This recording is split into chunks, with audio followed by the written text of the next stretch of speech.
Today's been an eventful day, if you ask me. And again, I apologize. I sincerely apologize for the late stream, but I'm glad you guys are here. All right.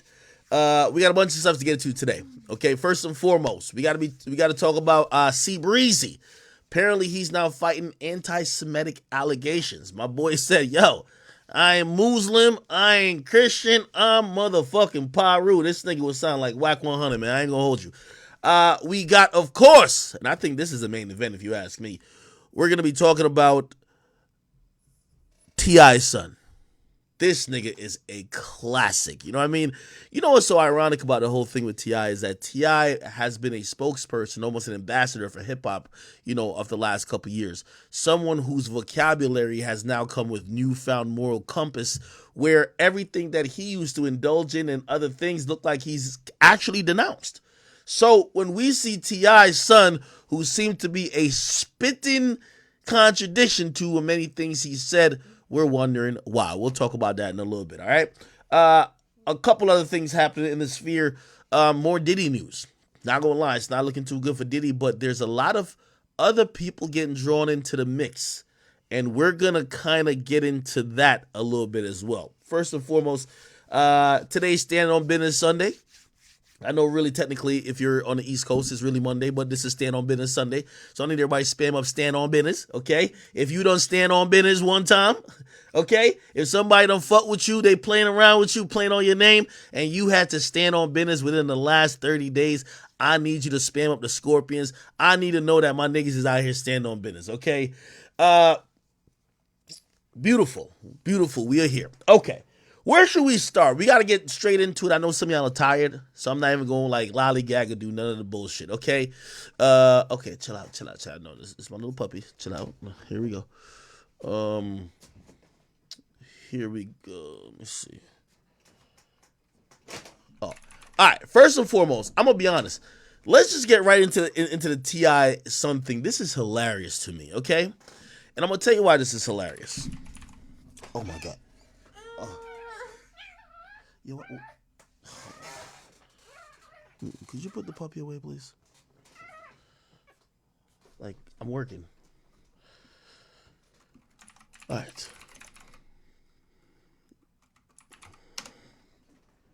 Anyway, so today, ironically, and I gotta set the timeline up a little bit, right? So basically, T.I. was invited to perform at the Hawks game. By the way, I hit a crazy parlay today. I don't know if y'all really into parlays and shit like that, but I hit a crazy parlay today. Let me see. Where's the Hawks game at? The Hawks game is actually, where is it at? Where the fuck is the Hawks game? Atlanta Hawks? Am I tripping? Oh, right here. So anyway, to put it in context, so the New Orleans Saints were playing the Atlanta Hawks, and they invited T.I. to perform at like halftime. By the way, you know, I don't know if this is new recently, but like we're getting halftime performers and special performers all over the NFL. I think they're kind of integrating with the pop and hip hop and just music culture in totality. I don't know if y'all seen this debacle recently. Let me go to Twitter real quick. We seen motherfucking Jack Harlow halftime show, and this shit was abysmal. So basically a lot of teams, you know, look at this shit. Yeah. Yo, they said the total budget for this halftime show was $50, $49.99. Crazy. Look at this shit. Yeah. Look at this shit right here. I'm gonna have to mute it a couple times because I don't want to get like flagged. But basically, Jack Harlow came out with his homeboy. I think his homeboy was high off some LSD, some acid, some shit. Make a slick comment and see what that brings. I seen it go down. We can reenact things. So this shit looked ridiculous, crazy. Okay, and basically, his homeboy was just in the back, just doing a bunch of dumb shit. People commented on how cheap the set looked, which, you know, bro, it's a halftime show. It's not the Super Bowl halftime show. People were mimicking it and like just clowning it. Cling, cling, cling. Oh, you capping. Drip, splash, water, drip, splash, splash, drip, water. Basically, everybody was clowning this shit, saying this shit was terrible, bro. Okay? Look at this. Thank you. So nobody was fucking with it. People said basically it looked like this. I've been coming up. I've been so much lean. I've been getting stuck. I've been getting hoes. I've been doing drugs. Pause. Anyway, here's the whole point of this whole thing, right? It was oh shit. It was basically T.I.'s, invitation to come perform at the Hawks game. Now, let me tell you how these things work in reality. You get invited to come to the Hawks game, they give you a nice suite, you could bring 25 people, you get mad tickets, mad parking passes. Why? You're the special guest performer. Now, why is T.I. the special guest performer? We all know, King of the South, legendary Atlanta rapper. If we were really going to think about a Mount Rushmore of Atlanta, T.I. is probably on it, right? Like, I think that's safe to say. Now, this is the problem here. And if you ask me, and I'm going to speak really just honestly, nepotism in music has created some of the ugliest people. People that feel entitled to the fame and fortune of someone like T.I., or people who feel like they have the same privilege as T.I. For example, T.I., who for years walked around saying he was king of the South, a lot of people accepted him for that. He could actually say he's the king of the South. Now, his son, this ain't like the motherfucking monarch of, like, the UK. If we have a king, his son ain't the prince. But don't tell that to motherfucking T.I.'s son, who T.I. ironically called king. So basically, they're in this suite, they're kicking it, and I guess T.I. and Tiny, who, that's his wife, they bring his son to the game, and off rip, his son ain't really feeling the vibes, okay? Also, here's the thing. T.I. surrounds his son with a bunch of friends and family, and basically, he's surrounded with people that's basically like kind of jonesing on him too. You know what I mean? Like, you know how family jones, like, I don't know if y'all know about black families. Like, a black family will, like, you show up to like a reunion or like Thanksgiving, none of your friends might have told you got fat, or like, yo, shit, your breath stink. Like, they'll say it. Like, they jones on each other. That's what black people do, bro. Anyway, shit went left from the get-go when T.I.'s son King went to the game. Now let me see if I can find the best video of this whole thing, because this shit is classic. Here we go. Is it 9mag? Does 9mag have it? So it basically starts from T.I.'s son kind of feeling like he's getting played. And I'm going to introduce this one thing, chat. Chat.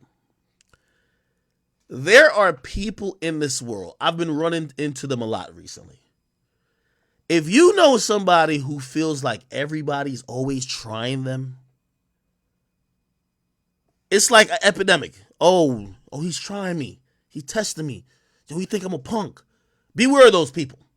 Those people are prone to act out, prone to do nigga moments, prone to a lot of Negro shenanigans that will make you feel embarrassed in the worst of occasions, okay? So let me see if I could actually find, where's the T.I. situation? Hold on. Because he was backstage, and I guess he wasn't feeling the vibes for a little bit. T.I. So is it this? Not this guy. Is it this? Maybe it's Chicks. Does Chicks got it? Where the fuck is it?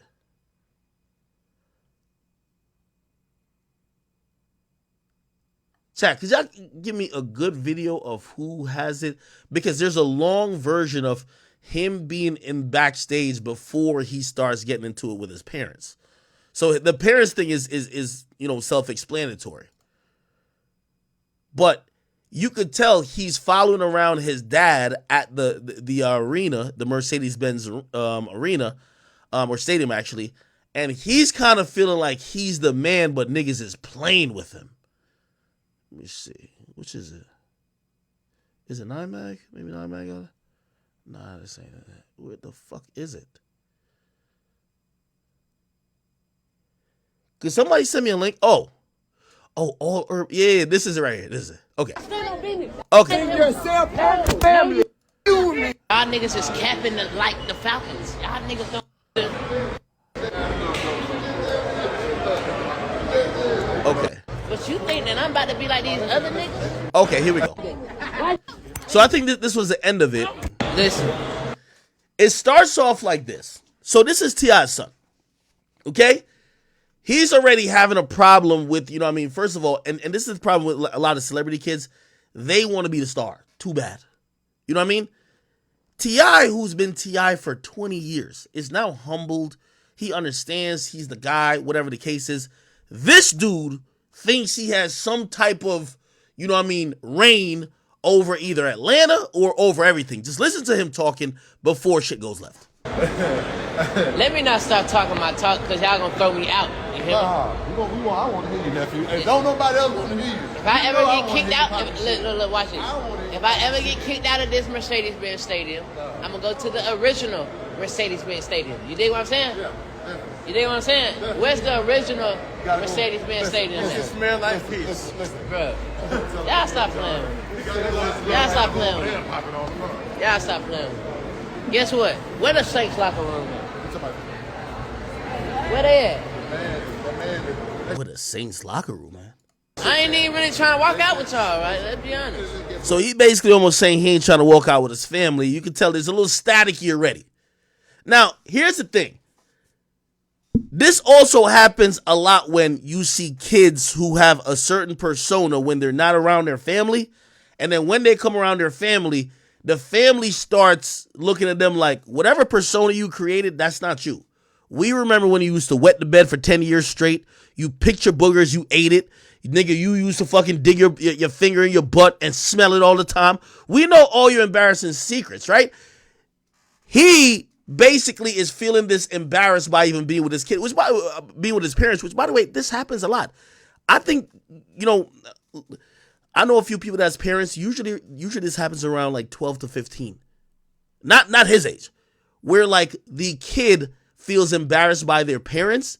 The only thing that's confusing with King is that he's taking advantage of all the luxuries that comes along with his parents being who they are, yet he still feels some type of either embarrassed or he wants to have his own identity, which his identity, if you guys don't know, wait, he's a hood nigga. I don't know if you guys noticed, he's a street nigga. They said that's prohibited. That's pro what? Prohibited. Bro, y'all niggas is capping like the Falcons. Y'all niggas don't watch the Falcons play. Who y'all watch? What last team y'all lost to? The last team we lost to. Yeah, because y'all just lost. To Tampa. Oh, okay. I'm just saying.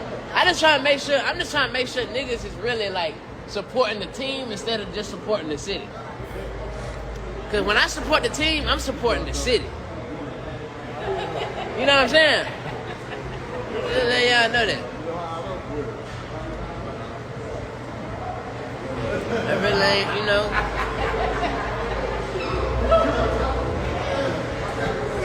I talk about terror bully. I ain't no bully.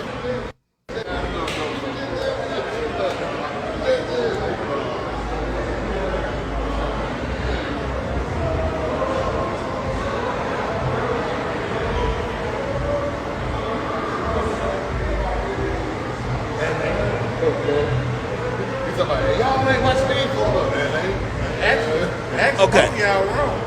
Let me skip through this a little bit. That's when Drew Brees left. Okay. But that's what, baby? Hey, where Bank at? He. Let me call y'all back. I gotta make some bets, man. What you say? Now you hear T.I.'s voice in the background. Make some bets, man. I'm gonna call. But his son is on live. This is the only reason why we're getting his son is on live during this whole thing. Call y'all back. I need y'all today. Call y'all. Okay, now here's some of this conversation. That be like a deep Yeah. for that 50. For that 50, man, I got a lot of 50s to worry about today. I got a lot of hundreds of 50s. Okay, now let me go quickly to a couple more things before I get into the actual heated conversation that he had with, like, obviously his family. This is also him filming before, well, actually the game just started, and this is how entitled and how, like, he's carrying shit. Listen to him. He posted this on his story, so it's nobody filming him. He's filming this himself. They better respect my people. They better respect my people. Y'all better respect my people. We don't do that, Atlanta. That's why he gonna miss. We don't do that, Atlanta. Y'all better respect my people. Y'all better respect my people. Yeah, do y'all shit. Where Michael Thomas? They Okay. Now, everything leads up to pretty much this heated confrontation where, okay, this is before I believe T.I. even goes out. They're all in the suite watching the game, right? So this is like the first half or whatever. They're watching the game, and, you know, obviously, if you guys ever been in the suite, it's like a bunch of people, food, drinks, whatever.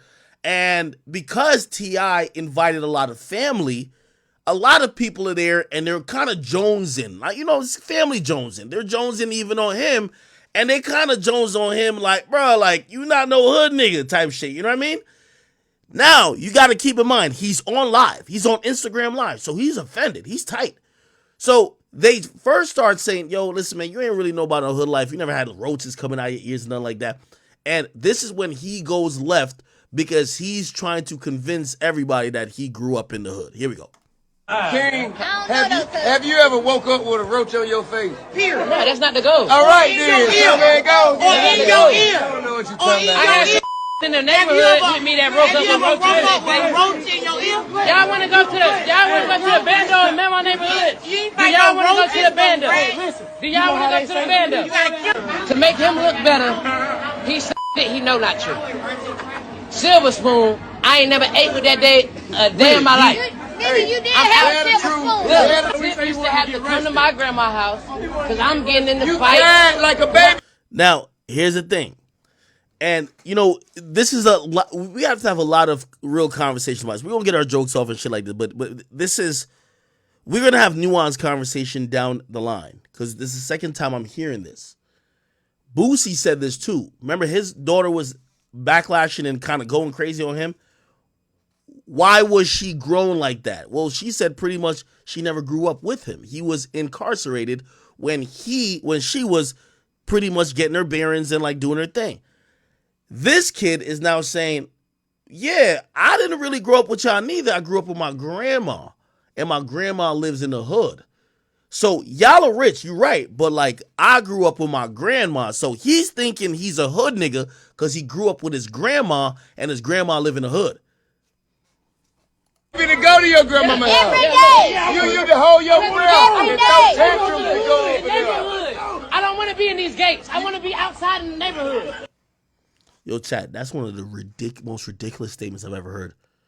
I don't want to be in these gates. You know what that means? T.I. is telling him, bro, you grew up in a gated community. He's saying, I don't want to be in the gates. I want to be in the hood.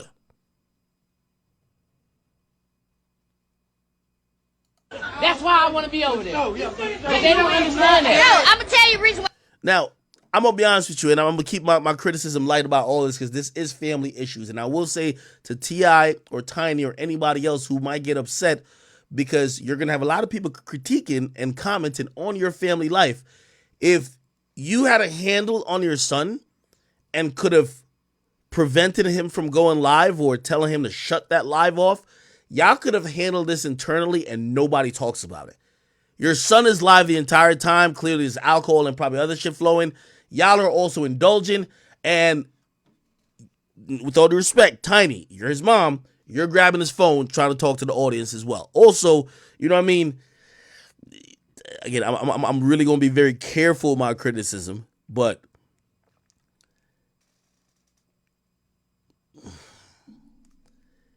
does Tiny have like a sew-in weave eyelash that's like blonde? What the fuck is going on over here? I know back in the day she had got like a surgery to change her eye colors, I believe, with her daughter. But what the fuck? Did she get like blonde eyelashes? This ain't normal. By the way, I say that, and I'm being very careful as I say this. Sometimes if your parents are still acting juvenile, your parents are still doing certain behavior, maybe that's where some of the lack of respect comes from. I'm just going to say. Right? If your parents is still trying to be like the lit person on the block, like, you know what I mean? Mama got the sew-in eyelash weave. Come on. Why you want to be over there? Right? Am I tripping? Y'all ready? What was the reason? Cause he can suck and pacify over there. Till he was 12 years old. He was sucking pacify till he was 12 years old. Okay. So they basically say, yo, The reason why he loved being at his grandma's house is not because they live in a hood. He was sucking pacifier since he was 12 years old. I don't know if he still does it now. He do that in the house. And they're saying that he couldn't do that at our house. So he cried like a baby to go over there to suck his pacifier. And by the way, they're saying he did that till 12 years old or either later. Crying like a baby. Hold his breath. Yeah. Now, I'm going to keep it a bean with you. King, I fuck with you heavy. I actually want to interview you, brother. But that overbite says that they're telling the truth, gang. I ain't going to lie to you, bro. I know you might deny it, but that overbite actually co-signs what they're saying. You know what I mean? They say you was sucking the pass. I ain't say it. Don't get mad at me. That's Clifford who said it. That's Tiny who said it. They said you had the overbite. No. They said you was sucking the pacifier till 12. I was going to say, nah, that's cap. But I looked at the overbite and I'm like, they might be right. Trying to say I was over there trying to suck a passy, but they. Now, I ain't going to lie to you. By the way, I don't think, you know what I mean? And this is where we got to get into, I'm not a parent, but I do feel bad for King. I feel bad for King. I remember when that nigga Charleston White called that, said that nigga looked like a platypus. I never liked that. I didn't like that shit. Cause he can't pick his genetic features. I ain't like that shit. Keep it a bean. But I gotta be honest.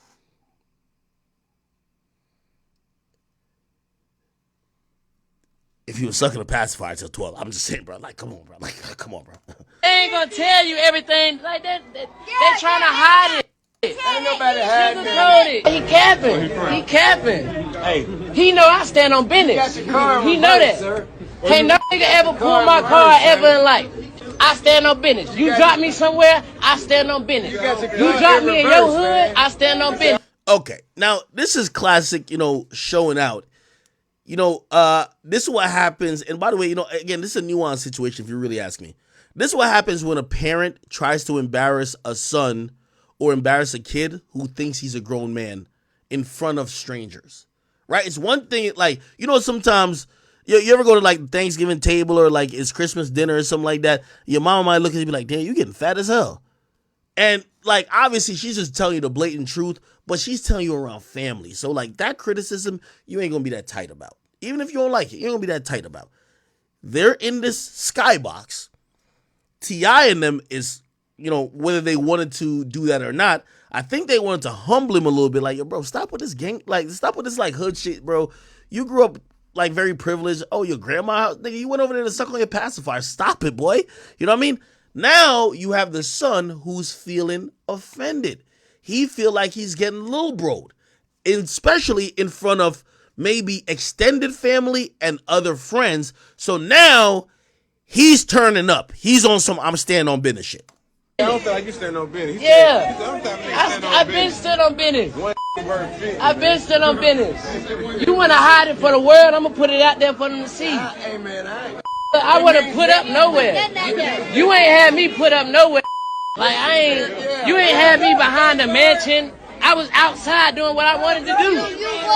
You was behind that till you cried. No. Damn, you heard Tiny. Nigga, you was behind the gated community at the mansion till you was crying. I got too much to drink. I drunk too much. So he's saying to his mom and dad, yo, y'all, and again, this is classic mom-son shit, right? Or parent-son shit, especially when you get to a certain age. Yo, y'all drinking too much. Because y'all over here trying to make me look like a hoe. That's basically what he's trying to say. You can imagine he probably brought a couple of his friends too. So they're all looking at him like, damn, I thought this nigga King was like that. Like, they basically saying this nigga was a punk. Drunk too much. Let's go. Niggas get mad because we say the South ain't the suburbs. Then he want to talk about some other shit. Like this being just being sick. No, I'm being real. You lying. You lying. You over here flagging. You're capping. You capping. You capping. You capping. You capping. I know. I know you. You capping. I know you.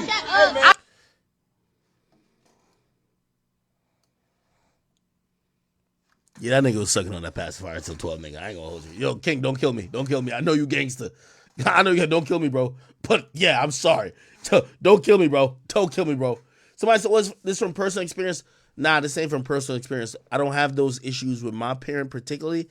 But once you realize, King is making a point that I know is true. A lot of times you hear, and I don't know if was it this or somebody else said it. A lot of times parents will put a band-aid over like your childhood growing up. And yes, is King privileged? Yes. But maybe were there moments that he didn't live at the mansion and he had to live with his grandma for whatever reason? Now, they're saying it's because he wanted to suck on his pacifier, which is wild flagrant, right? But clearly his childhood, he has it's actually Boone. I'm gonna play a Boone clip where he's responding to his mom. And he basically said to his mom, he said, parents do have a hard time when you try to tell them that maybe your childhood wasn't that rosy compared to, as they thought it was. And usually the parents are going to dismiss it because the parents are going to be like, when I was your age, I went through a lot more. You feel me? So that's the only reason why I'm trying to give his side a little bit of merit. And I want to keep it fair too. Okay? I know you. I know you. Ain't no mystery about here. I know you though. Damn, why are you talking to T.I. like that? I know you though. I know you though. I know you. What's wrong with y'all? Why y'all doing that to me? Y'all know me. I think that's his mom. You know I stand on business.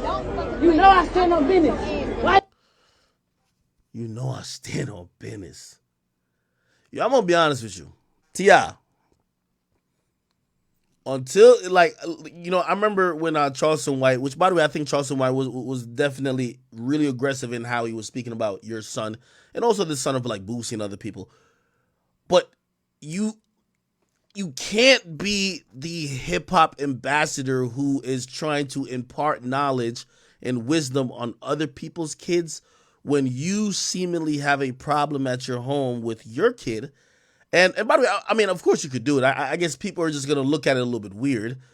You have a problem with your child, and it looks like he's having a lot of those, he needs to listen to your teaching and tutelage more than anybody else.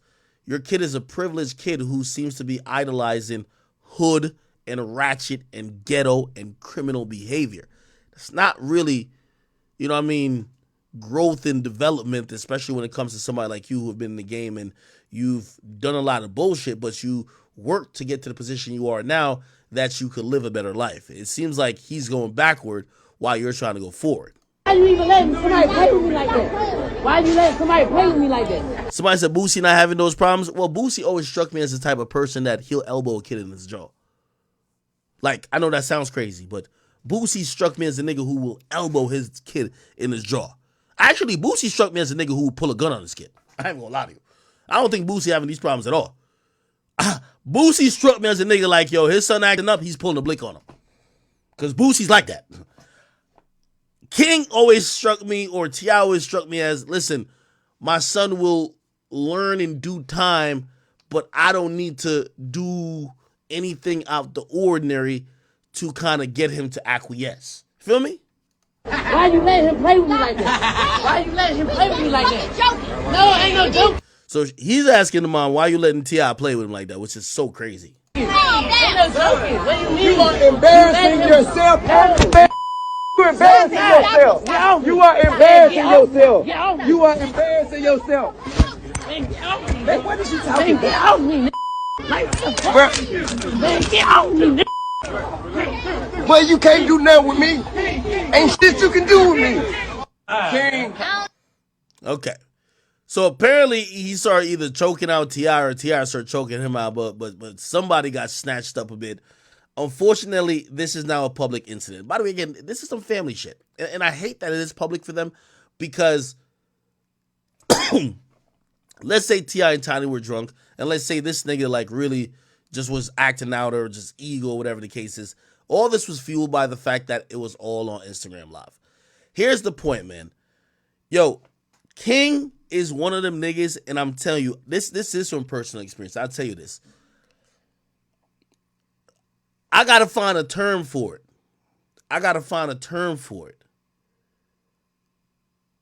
it's like triology or something like that. I gotta find a nice term for it.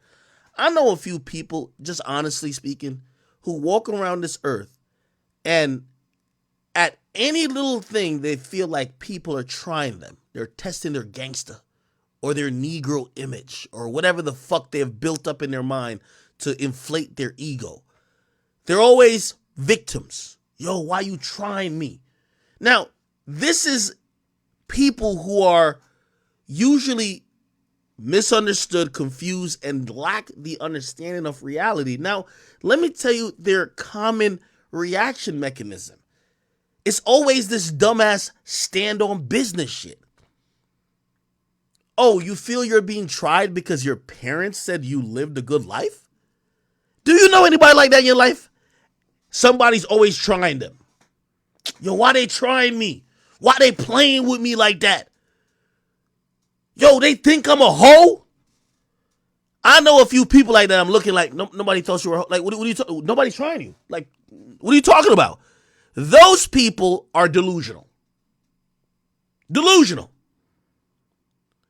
So he's in this room. They're jonesing. Man, I go around my family. The first thing my mama say, if she noticed I gained half a pound, damn, you getting fat. She ain't trying me, nigga. She just, yo, you know, listen, I don't know about, maybe it's American people. Listen, I got Jamaican mama. They gonna keep it all bean.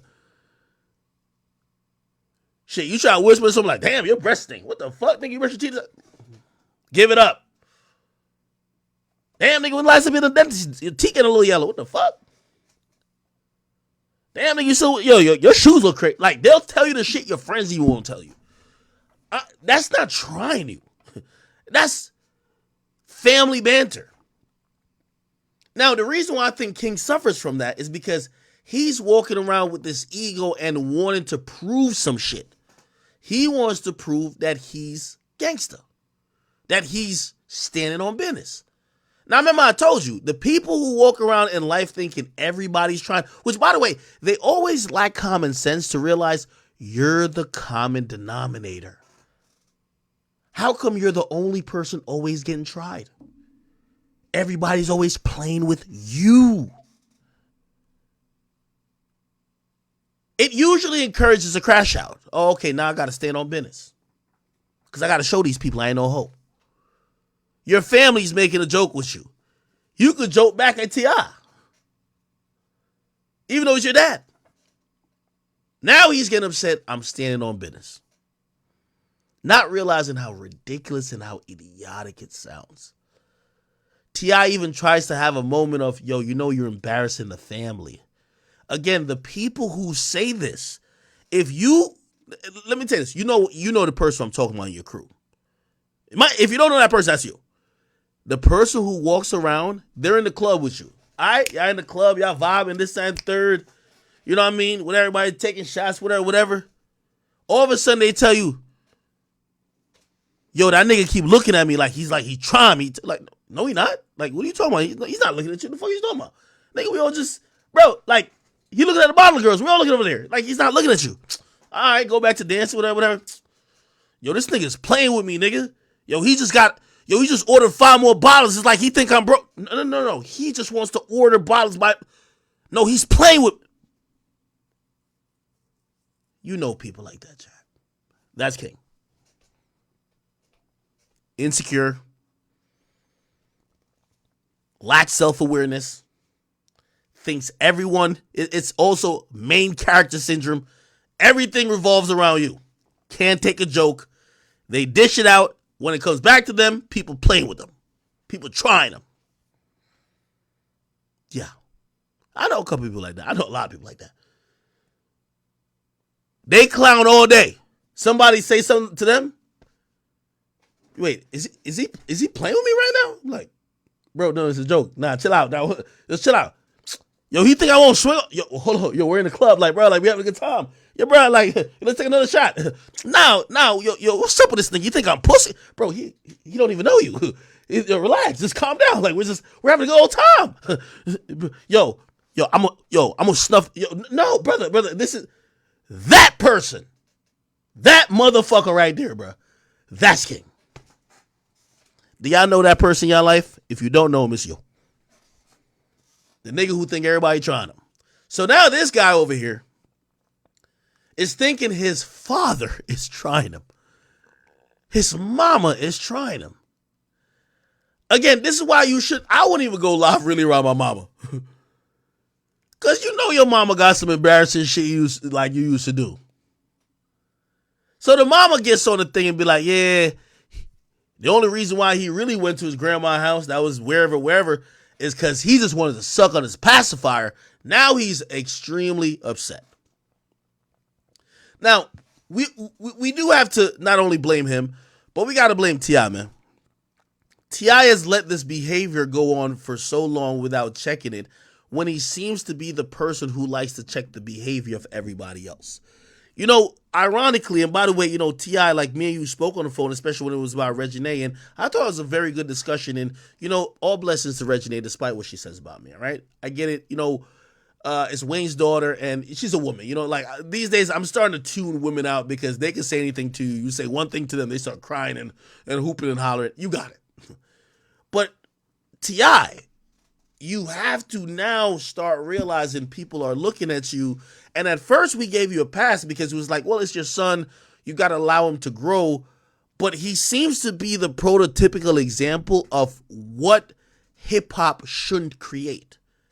Hip hop creating a life for you who came from nothing. You was the rubber band man to now you've made it, and you went from rags to riches. Literally, you went to a lot of pitfalls. There was a time you could have done 20 years. You got caught with guns, silencers, grenades, rocket launchers, like all type of shit. But you got another chance. You made it out. With Tiny always by your side, and by the way, salute to Tiny. You two show different that you guys could make it out. You have multiple kids. And it defeats the purpose, and it actually it's one of the biggest example of just slapping this culture in the face when the kids that you have are still idolizing the things that you've strayed away from, the things that you stopped doing. The indictment after a while, at first we're like, well, you know what? We got to let your kids be like, listen, they have cameras on them all the time. I get it.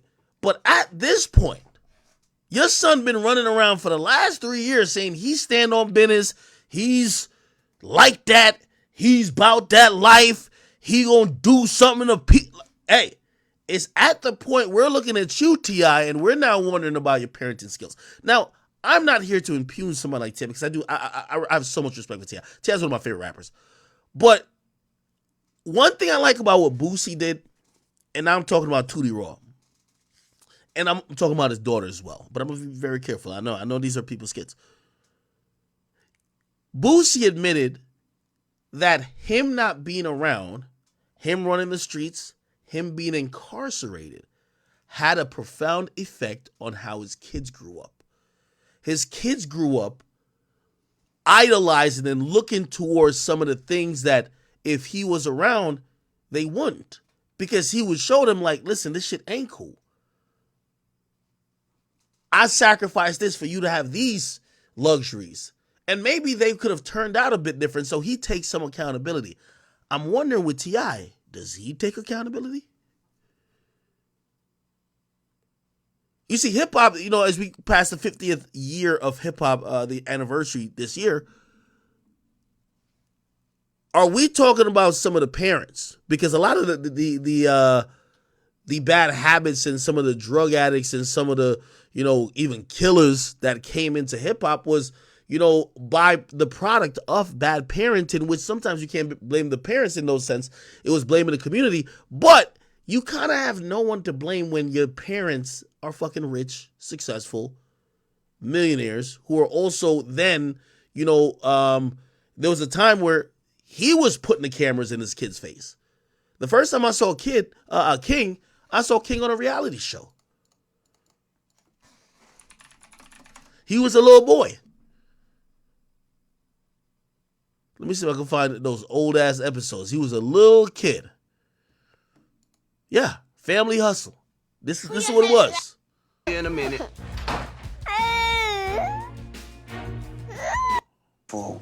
Exactly why I brought him here. I never want to Put it on. Let's put it on. hide it today. So you know. First black. Supreme Court. I think. Oh, well, thank you. Where's King at? Do you always got he's gonna have Is that to make- King? What That's not shoes King. could you wear with this? We also have stay the same. I don't know which one. Been a Is this pleasure King? working with you. Oh my God! Yes! Oh, I can't tell. Anyway, the point is this. And with all due respect, and again, I want to be very careful about how I'm talking about this because I don't hate T.I. I don't hate his family. I don't, I know everybody goes through family issues, and I don't want to make it seem like, we're all piling on with T.I. But we also do have to start questioning T.I.'s parenting a little bit. His daughters got some issues too that somehow made it to the public. And by the way, everybody got problems, but it's all about what's making it to the public eye, right? Remember his one daughter, what's her name, Zonique? She was like, I think T.I. was like, he pulls up to the gynecologist to make sure she ain't fucking or some shit like that. And then I believe she opened up about how she felt about hearing her father discuss her yearly trip to the gynecologist to check her virginity, right? She talked about it, saying, things are uncomfortable for me right now. We're all in this house together and I have to see my dad and be around him. We're in a foreign country, so it's not like I leave and get away. I'm scrolling Twitter, and I've been tagged on a post. The only word I saw was gynecologist. I didn't even need to read the whole title. My heart just sank. And again, maybe this is the pitfalls of raising a family in front of the big screen. But damn.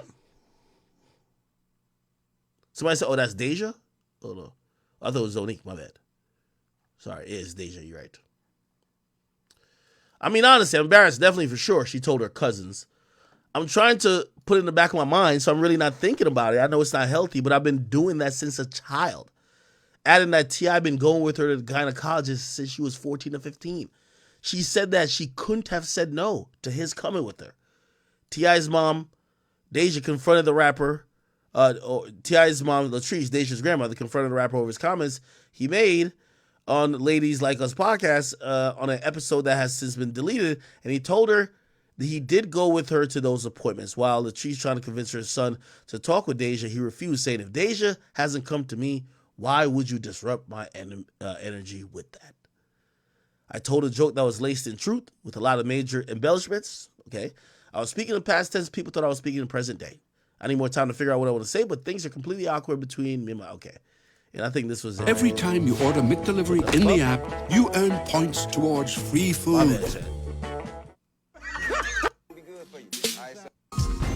Deja. That brings anxiety. But I've been doing that since a child, like even with stuff with him. I know, like, but it needs to not be something that you get accustomed to doing. I typically don't handle problematic issues head on. I tend to hope that issues just go. Yeah, he goes with me. It's definitely been going on since probably 14 or 15. Okay. I've never heard of it. You should. Okay, so the reason why I even bring this up, and I know some of y'all might be like it's unrelated. The reason why I'm bringing this up is that, man, a lot of T.I.'s family issues not only have gone public, but when I normally see a kid acting out, like for example, King, the inclination that I have is to say, shut the fuck up, you ungrateful motherfucker. This nigga gave you're literally born with a silver spoon in your mouth and you want to be gangster. And I still do think that. I think that he's wildin'. Facts. I do think he's wildin'. But I also have to think it's a little bit more complicated than that. Again, with all due respect, it's clear that something was lacking in the growth of King, or how he grew up, or his childhood, or where he was at. According to him, he spent most of his most fond moments in the neighborhood. They think he spent most of his fond moments behind the gated community. That's all to be discussed. So I can't just only blame him And yes, he is tweaking, but I gotta also look at T.I. and them and be like, yo, what the fuck are y'all doing? Do y'all get what I'm saying? Here's the thing. And you heard King allude to it. He said, well, if we don't, like, I'll put it out for everybody to know. Well, you probably got to ask, why was King at his grandma's house so much? If y'all are his parents and y'all are vouching that he never lived a certain life, why are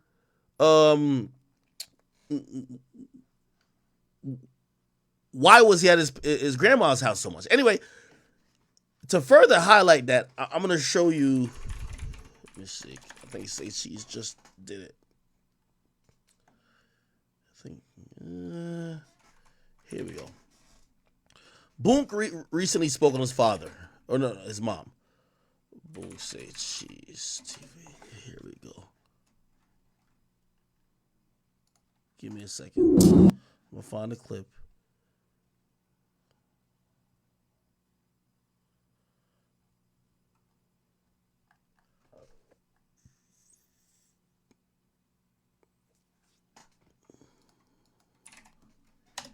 I gotta find it on Twitter chat.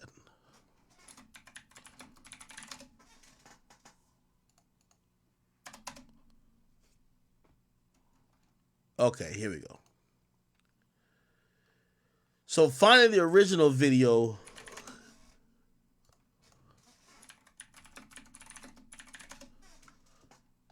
Okay. So basically, back in the day, Boonk had said he grew up in the hood and he came from a lot of like extreme circumstances. That's what made him kind of start that Boonk gang shit. Because if you don't know, Boonk got arrested like 40 times. He used to get arrested all the time. And a lot of the times that he was really popular, he was actually on the run because he was dodging multiple arrests. Obviously, he's now changed his life. He goes by the name Sir John Gabbana. He has gotten off drugs, sobered up. Y'all all remember the incident where he was at Adam 22's studio at No Jumper, and he basically was like passing out while he was doing the interview. He's cleaned himself up. Now, when he basically told everybody about his upbringing, his mom didn't like that. His mom came out and said this. All right. So, John Gabbana, Boonk gang, said that he grew up in the ghetto. He was in the hood. He grew up in the ghetto in the hood his entire life. He had nothing. He had to eat out of trash. He was running the streets. He was just so poor. Let's take a tour of the neighborhood he grew up in. Look at this. What do we have here? What do we have here? Does this house look familiar? Wow. Does it look familiar? This is the house he grew up in. This is the house he grew up in. This is the street. Right here. He used to be outside all the time. Him and his brothers and his sister with no shirt on. He had no shirt on at all. And none of the neighbors, none of the football team, basketball team, nobody in school saw those slave beat marks, did we? Huh? Did we? Come on. Come on. Let's tour. All right. Now, this street used to didn't be here. This used to be a dirt road. All a dirt road. Now they building new houses here. But this the ghetto. This the ghetto. So if you guys just saw that video, okay, so that's his mom responding to him. He responded back to his mom recently, and by the way, that was about a year ago. He's then since responded to his mom, like only just like a couple days ago on Say Cheese. He said this. This is every mom. This is every single mom. And I ain't gonna lie to you, what he said made so much sense. When you put a mom on camera, they're gonna paint a picture as if everything is perfect. This is every single mom. Your mom will do this. Will come on camera and paint a picture as if it's perfect. But I'm not like that. I'm going to tell people the real. Every single mom will get on camera and paint a picture as if their household is perfect and was perfect. And women do women do things, you know, women have a certain way they go about things, bro. So because she's my mom, I didn't feed into it, and I'm not going to feed into it, because God say, honor your father and mother and your days should be longer. Facts. That's right. So I'm not going to feed into it. But I'm going to tell you this. I gain nothing from getting on camera and telling people a lie. I don't benefit from that. I don't benefit from that. What do I benefit from telling somebody that I was abused, that I grew up a certain way, that I had to eat out the dumpster? If anything, I get like, that's something people will make fun of me about. So I have no reason to get on camera and be flawed or paint a picture of myself. I don't gain nothing from that. So, but with the relationship with my mom, she's my mother. Whatever she go on camera and do and say about me, I give it to God. I give it to God. He will handle that. And in time, everything that's broken or whatever will be restored. But as of right now, I treat her as if she's my mom, because she is my mom. Respectable. Very respectable. It's one of those things. Now, let me kind of connect this back to the T.I. situation. It's very easy for us looking from afar to say, yo, bro, and again, especially with King, to say, yo, my dude, like, you're fucking privileged. You had zero problems in life. You know what I mean? Again, we really don't know what he's been through. I seen somebody here, Victor Bote, thank you for the 10, which, by the way, pause on the comment. He said, exhibiting DSL behavior. And he said, yo, I think he's tired of y'all bullying him. People got all type of jokes for him, talking about the little man could graze a whole field with them lips. Moo, y'all messed up, gang. Yeah, I mean, that's probably part of it. It's also a part of it where, you know, how active was his parents? We don't know. Just having the resources there for somebody doesn't mean you're being a great parent. And I know the jokes probably was getting to that nigga too. He sees it. Y'all nigga calling him TVD.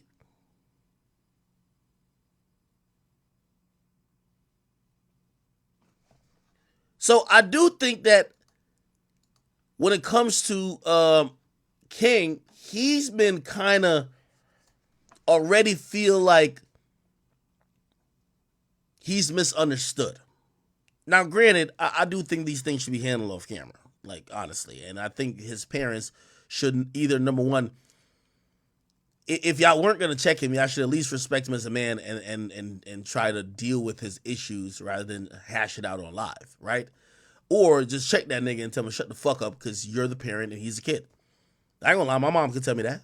Like, it's a learning progress sometimes. Sometimes you want to talk about certain issues and sometimes even the parent ain't there yet. And for me, I know my mom could tell me, shut the fuck up, nigga. The hell? We don't talk about that. It's just over. It is what it is.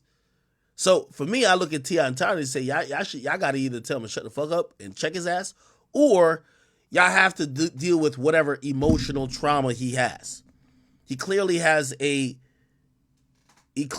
connection to maybe his grandma, or not where y'all have, you know, made sacrifices to have him live. Or maybe he just has this misunderstood, fucked up mentality about what's cool. And he actually think being in the hood is cool. Which, nevertheless, is still going to come back to the parents. It starts with the parents.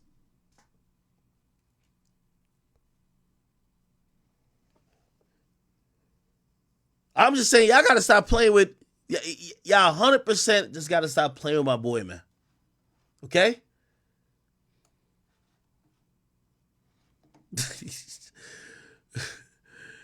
Oh, man. Oh, man. Nah, leave my boy alone, man. If I see one more nigga calling this nigga TVD, man, I'm gonna really hook off on one of y'all niggas, man. I ain't gonna let this shit happen no more.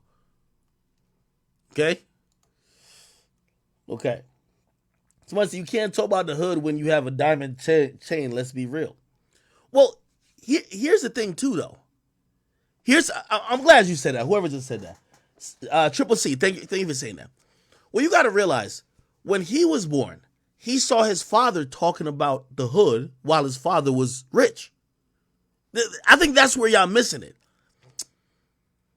Y'all are saying, yo, well, you can't talk about the hood. You got a diamond chain on. You're right, he got a diamond chain on. But when he grew up, he saw his dad talking about killing niggas, murdering niggas, robbing niggas, selling drugs, doing all the hood shit while his dad was rich. It's not like his dad changed it up. His dad was still rapping about doing everything that he maybe used to do, but he was rich. So he's looking at it like, okay, so I'm me being rich, I shouldn't mean I can't talk about it or I can't feel like that's what it is.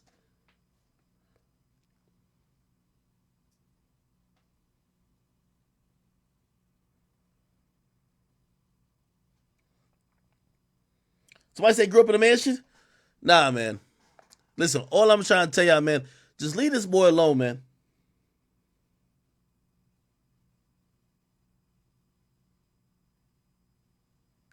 If I hear one more motherfucker call this nigga Teeth Keith, I'm gonna get tight with y'all, man. Leave that nigga alone, man. His name ain't Teefy D, Teeth Keith. None of that shit, man. Y'all leave this man alone. I'm gonna keep it a bean with you. I gotta play Charleston White talking about him. No, I ain't gonna hold you. Nah. Charleston White is funny. I ain't gonna lie to you. I ain't gonna let y'all clown him. Charleston White need Jesus. Oh, Charleston White already talked about it. Cousin, nigga. That's how you know you standing on business. Nigga done fought them cousin. He standing on business. Boy, if you don't sit your look, you bruise too easy to stand on business. Yeah, that little yellow motherfucker bruise too easy to stand on. Man, nigga, boy, everywhere he get touched, it turn red, purple, and blue. Man, please, that nigga, he can't stand on business that yellow. Hell no. Nigga, please. Boy, nigga be walking around looking like Edward Scissorhands in skin complexion if that boy try to stand on business. That's what. Hey, if y'all keep calling my boy teeth sweat and all this shit, listen, man, I'm gonna put this shit on slow mode. Stop messing with my boy. His name is King. And low-key, we call him Kang, because it's Big Kang, okay? Nigga from the streets, from the trenches, man. What's up with y'all niggas, man? Happen when you don't let them yellow kids play with them black nigga cousins. Boy, you go stand on business with your cousin. Don't give a damn about you. Jealous because your daddy got the Picasso in the house. Now, hold on. I ain't mean to cut Charleston White. We're going to get back to Charleston White. But let me tell you, because again, I'm a huge fan of T.I., and I don't want y'all to get this fucked up. And me even saying that some of it, the accountability lies with him, is not me being weird and late. I really fuck with T.I. Honestly, like, he's one of my favorite rappers of all time. But T.I.'s son, King, Waffle House. T.I., when this happened, you should have checked it. Stop talking to me. This ain't your fucking restaurant. This ain't your fucking restaurant. Everything you make, I can pull out my pocket right now. I ain't tripping on you. That's another thing, too. You see, T.I. ran around, and obviously for good reason, I think, he called himself the King of the South. When you call yourself the King of the South, you think your son don't feel entitled? You think your son don't feel like he could disrespect people? You ain't hear what he said in that Mercedes-Benz Stadium in Atlanta? He said, don't disrespect my peoples. Nigga, what peoples you got? Who's your peoples? He's talking like he has some type of reign. You know why? You let him run around to Waffle Houses and talk to employees like this. Trip, get the hell out of my face. I'm not talking to you.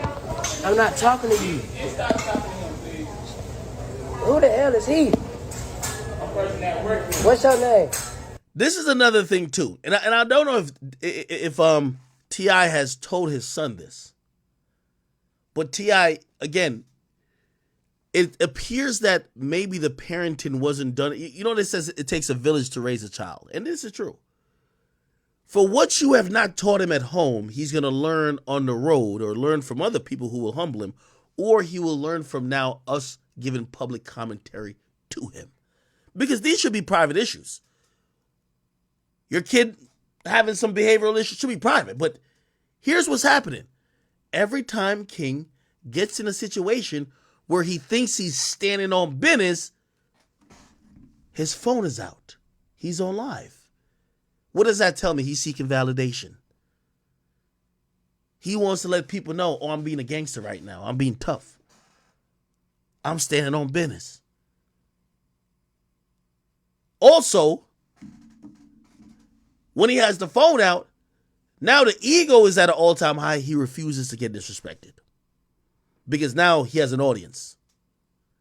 Again, these are things that should be addressed at home. Let's be honest.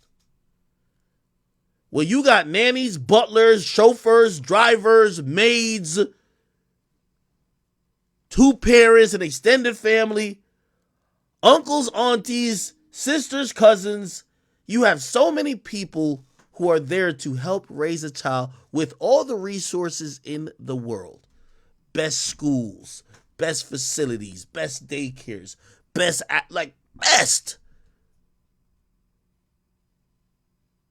It's a shame that we talking about this shit now. It's a shame. We got to be honest. Because is anybody in here from a single parent family where your mama worked 2 jobs and in reality, you know, when she was about to come home at 11 o'clock and she had told you better vacuum the carpet, you had to wash all the dishes and clean the stove, and maybe you was playing games with your brothers or your sister, whatever, like you was just doing bullshit, but you know when that was that 15-minute grace period with your mama coming home, you cleaned everything up. You know why? You don't want to hear her mouth. Because you ain't going to sleep too good. And this is with her not being there most of the day. This is with you not having no nanny. This is with you not having a butler. This is with you not having nothing that he grew up with. Y'all know if your mama came home and the sink was still full of dishes, it was on and cracking. And your mama was doing it by her goddamn self. But he got all the resources in the world. And he stand on business. We got to talk about this shit, man.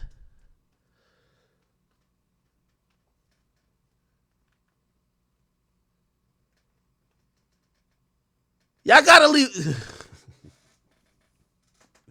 Y'all gotta leave my man T. Harvey alone, man. Leave that boy alone, man. Now, we do have to go back in time. Where did it all go wrong, chat? Where? Let's go back in time. Hey. Here we Just minute tips. All right, I'll be king. Are you gonna have a mic stand? I don't use that. You don't need a mic stand yet. What's going on in Atlanta? Now, chat, Chat. I'm gonna say something crazy.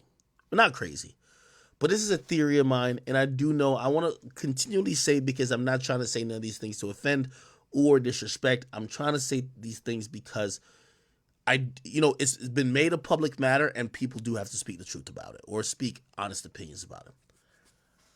I think part of the problem in T.I.'s parenting of King, if you ever watch this show right here, it's called T.I. and Tiny, Friends and Family Hustle, or I think it was just a family hustle. Let me tell you where the problem probably got exacerbated and also got really promoted without them knowing it. King developed or ended up being like the star of the show. The cameras would follow him around. Like he was, what does King think? From a very young age. What that creates in a child where you think you're the center of the universe, you don't think you can get checked. You think your shit don't stink. Do you get what I'm saying? If y'all watched that show, even when he was way younger than this is him right here. The entire show, like he was like the biggest star other than T.I. and Tiny.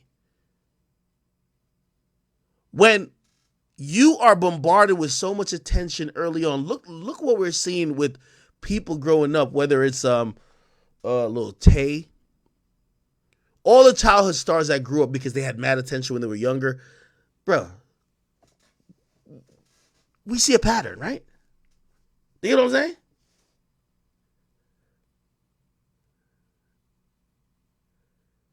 Yo, y'all are wildin'. Y'all are wilding in the goddamn chat.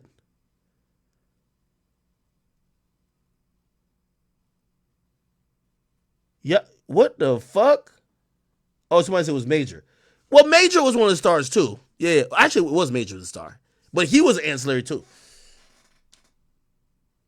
Somebody said his name is Batista. Oh my God, King of the Mouth, Teeth Fest, Molar Express. Yeah, I will not call my boy Teeth Grizzly. I will not let that happen. I will not sit here. I will not sit here and let y'all refer to my boy Kang as Tooth Shiesty. I won't let you do it. I won't let you do it no more. Stop it. Stop it, Chad. You fucking stop it. Yo, VHS, I will get you banned out of my chat if you call that man Trader Tooth one more time. I do not like that. Stop it. Oh, my sweet Jesus. Hey, Francisco, this ain't a joke, nigga. Did you just call my boy Teeth Pain? Stop it. This is getting out of hand.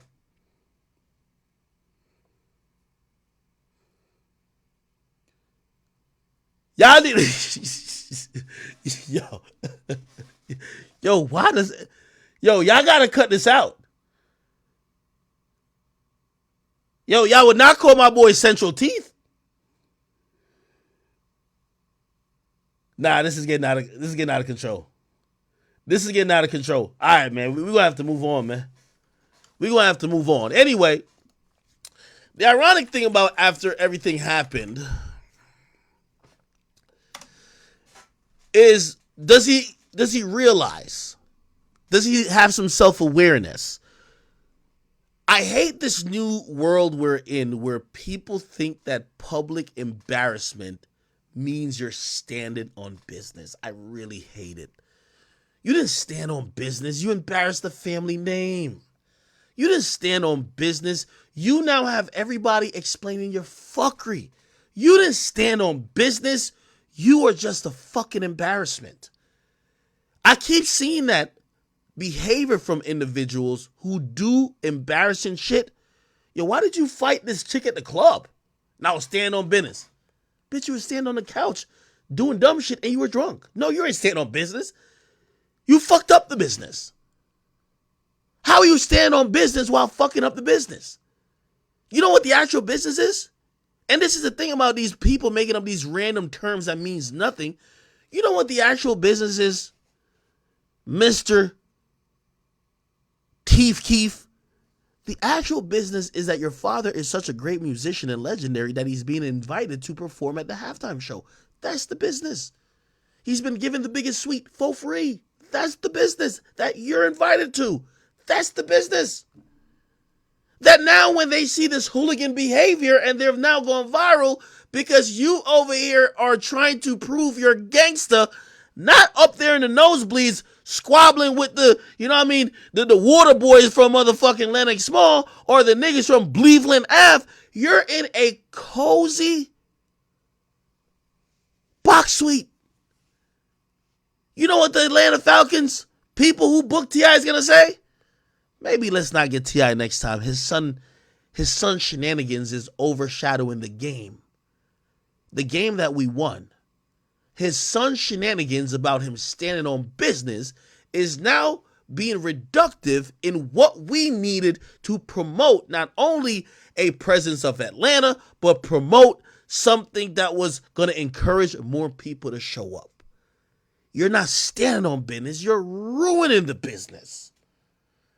It's so shocking to me that these people who claim they stand on business never want to stand on business without the privilege that the business they're fucking up brings. You want to stand on business, sir? Take that chain off, give it back to T.I. Take all the money. And here's the thing about entitlement. You know what they're going to say? No, I'm entitled to have this. Give all your earthly possessions back to Clifford and go on Cleveland Ave and get it out the mud. Stand on business over there. Let me see how you make it out the mud.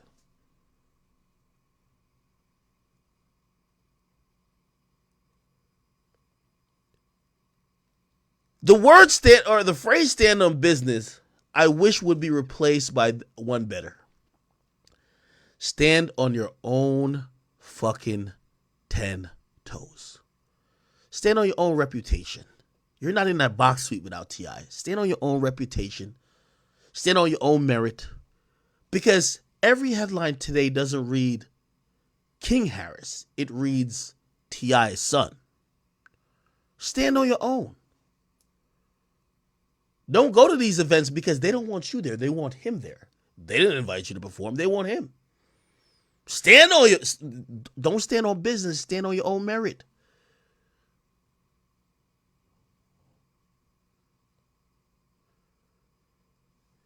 You won't have to stand on business if you're creating the business.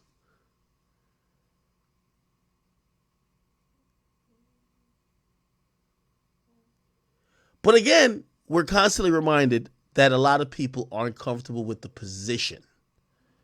They're not comfortable with the position that they have to play. You're T.I.'s son.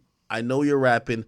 You could possibly get to a point one day that you're getting booked this and third. Look how Sean Combs' son, even though we'll get to Diddy in a second, look how Christian Combs carries it with himself. Yo, chat, y'all are wilding now. Anyway, let me finish what Charleston White had to say. Go fight your cousin, nigga. That's how you know you standing on business. Nigga done fought them cousins. You ain't grew up fighting cousins. Nigga, you been a Picasso living motherfucker. Now y'all all of a sudden, boy, you disrespecting Tippy. Nigga, you done got so, well, you disrespecting Tiny and Tippy. Shit, nigga, please. I cut your ass out the wheel. No, I wouldn't. I leave your ass in the wheel. And boy, I skin your ass up, having you smelling like burnt rubber. Yeah, I have, boy, I skin your motherfucking ass up, having you smelling like burnt rubber. Nigga, fuck is you talking about? You want to dethrone the king? Is that what you want to do, boy? You want to dethrone the king? Yeah, boy, keep on saying, I'm talking about put you in all kind of finger, forehead lock. And yeah, make you say, Daddy, I quit, Daddy. Say it louder, nigga, in front of walking back out to the field. And Daddy, I quit, Daddy. Yeah, he gonna kick you in your motherfucking ass. But had he done it last year, when I made him quit, Tip get you whooped the boy. Didn't nobody want you. That wasn't that. You been over there with your white grandmama. Yeah, that wouldn't happen. You the kid been over there with the white grandmama, Tiny's mama. So you a little unruly, little mulatto baby. Yeah, you unruly than a motherfucker, boy. And you can't have no good luck, no blessings. Nothing's gonna come good to a yellow unruly nigga. Y'all have it hard. You better not go to jail. Boy, your dad, T.I. can't let you go to jail. Cause they go fuck the dog shit out of you in jail. Yeah, boy, you go walk through there, and them niggas go see them lips on that yellow skin. So nigga, please, you better settle down, boy. You don't know what's in store. I know y'all ain't call my boy Teethy Wonder. That boy don't know what's in store. He don't know it's a nigga down there go crazy over that bushy hair. That grow on his head with them pink lips on that motherfucking palish yellow skin. I'm telling you, nigga, you better settle down and listen to your daddy. When your mama got to you, you should be saying, yes, man. Okay, mama, you right. You right, mama. Nigga, Tip wasn't supposed to come out the back hollering about, nigga, my history ain't no mystery. You done made your daddy pull his gangster card out way from the back. It sounded like your daddy was way back there when he had to come way up here to confront you. Nigga, my history ain't no mystery. I stand on business. You ain't hit nobody. You ain't toe up nothing or nothing. You don't stand on nobody. Nigga just stand on business and tie up shit. Shit get knocked over. That's another thing. I'm going to pause and I want to say this too. Yo, King, man, I hope you understand, my brother, that because you are who you are, the only way for you to gain respect for standing on business is for you to crash out. Are you down to do that, my dude? No matter how loud you shout it, people want to see it. Standing on business, that's like a colloquial for actions, not words. People want to see you crash out. They want to see if you're that committed. Because you say put you in any hood, you good. They want to see if you're down to go to jail. Could you handle it? Down to catch a homicide, a little shooting charge, a gun case. But that shouldn't even be your life. So how far are you trying to really go with this shit? Over. Yeah, you didn't do nothing. By the way, Veronica, thank you for the 20. She says King King Latifah. Hilarious. King Latifah. Hilarious. King, Kang.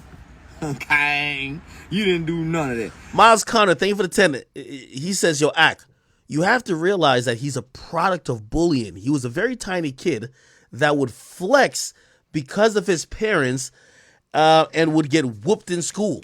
Now he flexes with pistols and is emotionally unstable. Wow. Somebody tell Kang, when niggas stand on business, people get hurt. Didn't nobody get hurt but you when your daddy hurt your feelings and put you in that restraint mood that they used to put us in the boys' home because they couldn't slam us on our head. Let me go. You wasn't stronger than your daddy. You couldn't get out that mood. Nigga, your daddy you couldn't get out of there. So just settle down, son. There's better ways that you can go about expressing your childhood trauma. Now you done run to the internet saying, if y'all said with the po me shit. Did somebody say Teeth Ledger? Oh, hell no. That po me shit. Yeah. Little Teefy, the Grim Reaper? The dental Grim. They said little Teefy, the dental Grim Reaper. Blunt, trying to act. Yeah, now I'm finna be mean to you. You didn't ask to be born. You didn't ask to come here. You was born into a situation and circumstances and an environment that most kids dream about, motherfucker. You wasn't born into some horrible conditions. You wasn't created into no treacherous circumstances. You wasn't raised into no motherfucking survivalistic environment, nigga. However, you didn't ask to be born, okay? It's not your fault. Whatever has happened to you, good or bad. But once you know right from wrong, motherfucker, everything lies at your feet. And you know right from wrong. So at this point, you little yellow motherfucker, you got to forgive Tippy and Tiny for what you think they should have done, what they did, or what they didn't do. You got to forgive them, nigga. Because now, since you say you're a grown man, you're stifling your own growth. Yeah, you stifling your own growth, nigga. So forgive Tiny and Tippy for what they did or didn't do, my nigga. Now you not doing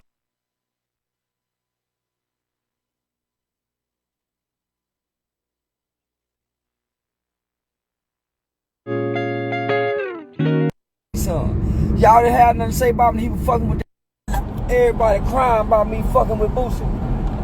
Everybody crying about me fucking with Boosie. Nigga, I'm taking up for Kanye West. Yeah, ain't nobody crying about the nigga fucking with Kanye West. Nigga, fuck Boosie. Boosie got something to say about Dwayne Wade's son. Y'all didn't have nothing to say about me. He was fucking with that 12-year-old little boy and girl. Boosie. I'm standing with Kanye West. Yeah, listen, it don't look nothing like that T.I. boy. That is just more little Tootie Raw is more likely to get his ass shot by the police than my son, little Miho. Yeah, Miho, I can't see Miho getting shot by the police. Miho is a light-skinned, handsome, mulatto little boy with good hair and it's curly. Boy, yeah, listen, it don't look nothing like that T.I. boy. That boy T.I. boy done put that blonde shit on his motherfucking hair. Yeah, he damn near look like curly hair Halbert the Duck. Platypus mouth little boy. That boy lips long in the motherfucker. Boy, that T.I. boy look yellow, them little old pink look. Halbert the Duck. Platypus mouth little boy. That boy lips long in the motherfucker.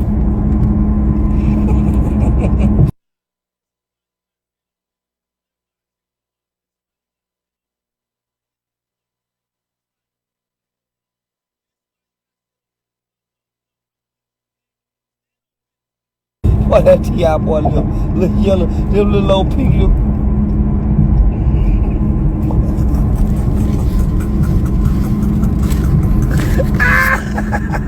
My bad, chat. I was saying, yo, listen, never mind. I changed my mind. I'm back with T.I.'s son. This is exactly why you guys stand on business. Niggas be disrespected. Niggas be trying you, bro. It's curly. Boy, listen, it don't look nothing like that T.I. boy. That boy T.I. boy done put that blonde shit on his motherfucking hair.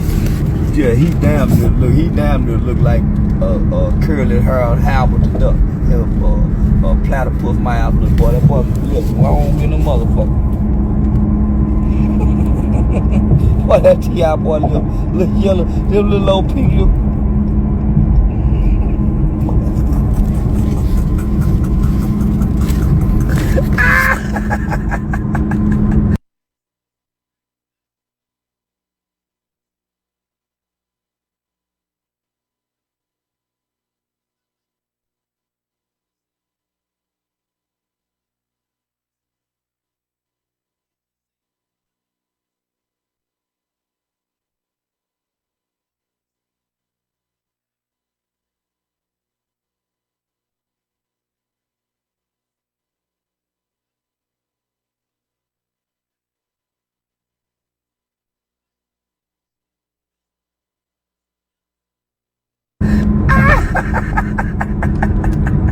Okay, my bad. Am I tripping like that? Okay, I'll stop me. What I was saying, chat, is this. Somebody in the chat, thank you for Cannabis Kicks for the donations. He said, Lil Romeo said the same thing about Master P. I'm saying it's not the same thing. The reason why it's not the same thing is that Lil Romeo was saying, yo, dad, you was acting like we were so rich. Come to find out we weren't that rich. Also, money that was owed to me, you took. And you took that money and you basically never paid it back to me. And you basically took advantage of me being a male young rapper, right? Very different from what T.I.'s son is saying. T.I.'s son is saying he stands on business. He's a street nigga. He's like that. He's good in any hood. Put him anywhere on God's green earth, he finna triple his worth. Like he's talking like he's King Von. Like T.I.'s son just want to be King Von. That's different from Romeo. Romeo wasn't saying I'm not a rich, privileged person. He was saying, yes, that was supposed to be my life, and it kind of is my life, but daddy was capping a little bit. And also, daddy did some shiesty shit. Very different, okay? Very different. By the way, damn, somebody say, yo, Booker Teeth? Oh, hell nah. I know y'all ain't call my nigga King Booker Teeth. Y'all better stop. I'll shut the chat down if y'all keep clowning my guy.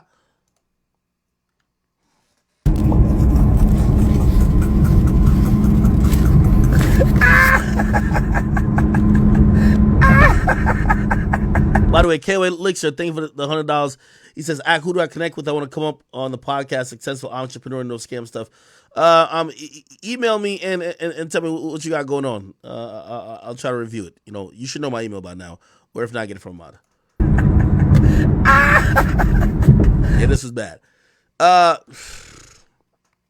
Here's the saddest part about it all. I would think that, you know, he would have gotten it, like maybe that was the heat of the moment and he would have like chill out. So anyway, he went online and he still was posting the same type of shit. He says niggas be faking an image for the internet and it ain't me. He continues, if I'm a mistake, say that. Stop making the world think you fuck with me when you don't. And then he says, I don't care who you are, motherfucker can't play with me in my face. Not going for that. For that, I'm a grown ass man now. Now, what this tells me is that it's the time of every boy's life when he feels he can take his dad. And he clearly thinks he could take his dad at this point. But also, if he's asking questions or saying things that, like, if I'm a mistake, just say that.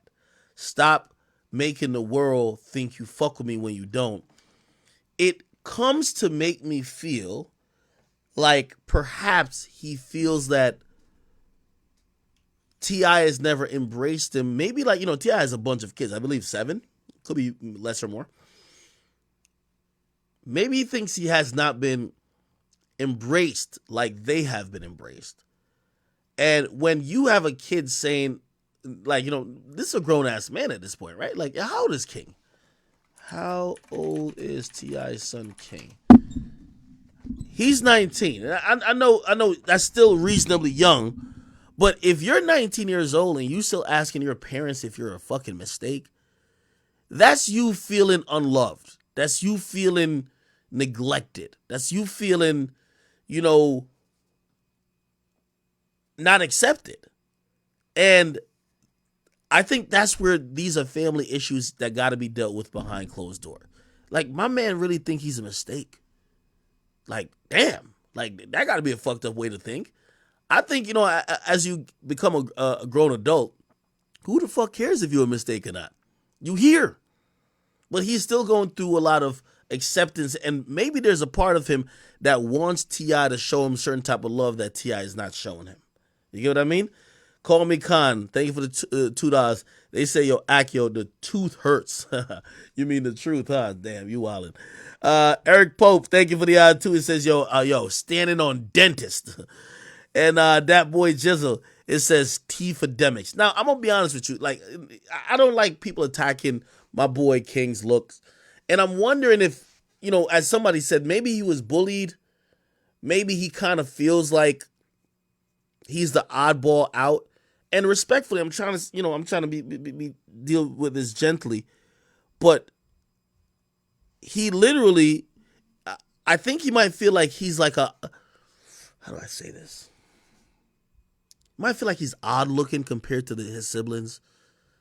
Like, he's the only one who looks like that. Like, no disrespect. Like, I'm not trying to make this like a thing because I don't want him on my ass. Yo, I fuck with you. I literally fuck with him. I ain't gonna lie to you. I would definitely want to interview him. But maybe he feels because he stands out or he doesn't fit in with the other siblings that he's just not loved or whatever the case is, or maybe it's bullying. But he seems like he has something to prove, right? But when a kid's saying, if I'm a mistake, stop saying that, I'm like, what the fuck is going on with you, brother? Somebody say, yo, Stone Cold Teeth Austin. Y'all are wildin', brother. Y'all are wildin'. Yo, y'all got to chill off my guy, bro. Okay. Anyway. Holy shit. I know you. What's wrong with y'all? Why y'all doing that to me? Y'all know me. You know I stand on business. You know I stand on business. Why you even letting somebody play with me like that? Why you letting somebody play with me like that? Why you letting him play with me like that? Why you letting him play with me like that?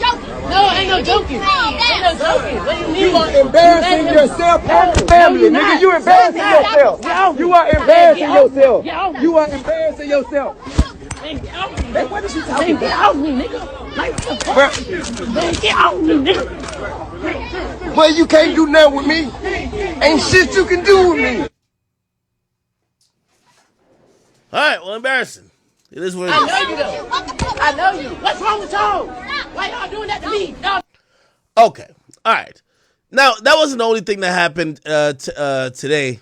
This was kind of like one of those random ones, but some people, and by the way, I think I'm about to get this off my page too. So, yo, by the way, Drill, edit this part the fuck out, nigga. I ain't trying to get struck by them people. You know what I'm talking about? Anyway, Kanye West was seen with Chris Brown, Ty Dolla $ign, Vori, and who the fuck is Bianca? Oh, Bianca's his wife. They had a private party in Dubai where they were like previewing and like turn up to some of the new music he has. He has this one song out that some people seem to enjoy. By the way, there's some other versions of it. I think Dirk got like 2 versions or whatever of it. Anyway, he was turning up with C Breezy, and while turning up, essentially this clip started making its rounds around the blogs. Okay, this is how they were turning up, and you're gonna hear a lyric that honestly, at first, I didn't think there was that big of a deal, but apparently it is. Okay. Anti-Semitic, I just fucked the Jewish bitch. I just fucked Scooter's bitch, and we ran her like a lesbian. Anti-Semitic, I just fucked the Jewish bitch. I just fucked. Okay, so he basically, I think he was saying he's not anti-Semitic, but he just smashed a Jewish chick or whatever the case is. Apparently, a lot of people were upset at it, but not only, I guess, Kanye is a lost cause. Obviously, you see Ty Dolla $ign who's here chilling, but he ain't really turning up like that. See Breezy, you know what I mean? He's chilling with Kanye or whatever, and he caught a lot of flack for this. A lot of people were running these headlines to say he is anti-Semitic, you know what I mean? Because they were mad that he was dancing to those songs. Right? Let me see if I can find. Here we go.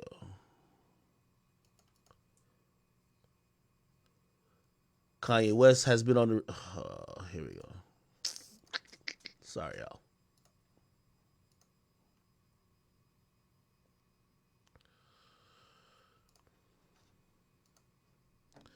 Says Kanye West has been on the receiving end of substantial backlash since the release of his latest singles, Vultures, which was released on Wednesday. Now, the rapper is getting criticized for rocking and gyrating to the song alongside his collaborator, Ty Dolla $ign, Chris Brown, Bump J, and others at a party in Dubai, where he was reunited with his wife, Bianca, following their recent trip to Australia. In the video, the group can be seen rocking out to the controversial line saying, "How am I anti-Semitic? I just effed a Jewish bit." Yeah. Now, people were getting at Chris Brown a lot. Like, for whatever reason, it was almost like he was taking more criticism for being next to Kanye than Kanye. And I guess they were saying, well, you can't do nothing with Kanye. Kanye's just going to do what he wants. But Chris Brown started getting under a lot of fire, and he responded. Now, I ain't going to lie to you, man. Chris Breezy responded in only the way that C Breezy could respond. He says this. No, hold on, let me get to it. He says this. My boy says, "Let me make this perfectly clear. Before y'all try to use me as a pawn, I'm a Paru. I ain't Muslim and I ain't Jewish. So don't start no shit and won't be no shit. I'm trying to be peaceful. But please do not wake up the demon in me. Go on about your fucking day." Now, I got to be honest with you, man. I listen. Chris Brown hit between TFD, okay, aka Teeth Keef, saying that he don't want to be within the gates, he want to be in the neighborhood.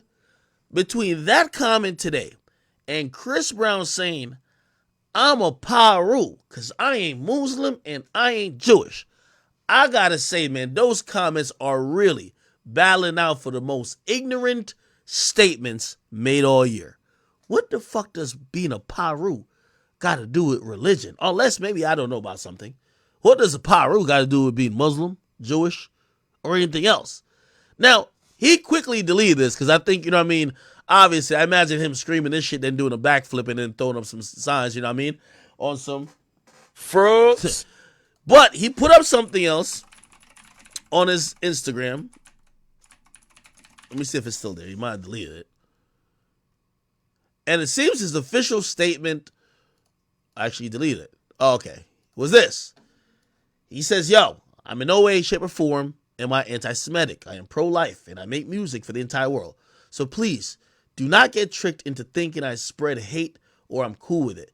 This is for the millions of young kids I look up to and might be confused." Okay? Now, I have to be honest with you. I didn't think the lyric was that flagrant, but I do have to be honest with, I think the peoples have told us when you say the word Jewish, if you're going to say anything that could be perceived as derogative or singling them out, or, bro, honestly, I don't even know all the rules to it. Basically, niggas, stop mentioning them, bro. Like, that's what they trying to tell you, man. Get off their dick. That's what they trying. These niggas are trying to tell y'all, man. Get off our dicks before we get you the fuck on out of here, man. You feel me? So Chris Brown, man, listen, they basically saying, when you hear that song, come on, nigga, don't do no fucking gyrations and shit like that. No shoulder rolls, nigga. No head bop. Nigga, you better act like you a zombie. Just, you know what I mean? So, again, this is one of those things where it's not really meant for us to understand. Bruh, them people's really got it. Just leave them alone. Leave them alone. You know what I mean? Especially when I think Chris Brown was trying to send that sentiment like, bruh, you don't want to be beefing with people that you're not even really into it with. You know what I mean? I think what Chris Brown really was saying with his first message, that nigga's a Paru, man. His ops is only gang members. He don't know what the fuck going on in Israel and Palestine. He don't care. He don't know what's going on, bruh. He don't know nothing about nothing. That nigga only know about blood and cribbing. I feel him. Leave that nigga alone. And that's one of the things that I feel like, we're at risk with this whole shit because a lot of people are in fear of making any innocuous comment. Obviously, this was a lyric that kind of trivialized whatever, but on face value, I didn't think it was anti-Semitic, but clearly the peoples have deep. Yeah, matter of fact, Joe, don't even put this up on the channel, please. I ain't gonna lie to you. This is where we kind of are when it comes to this conversation.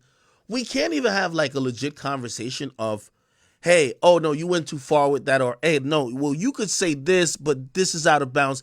It just all seems like, yo, bro, just don't mention these peoples, my nigga, or we're just gonna label you as this thing and we're gonna fuck up all your shit. We'll get your shit canceled, your shit suspended, get you out of here. You're gonna lose dumb amount of money, and unless you really want to squabble with us and go to war with us, leave us the fuck alone.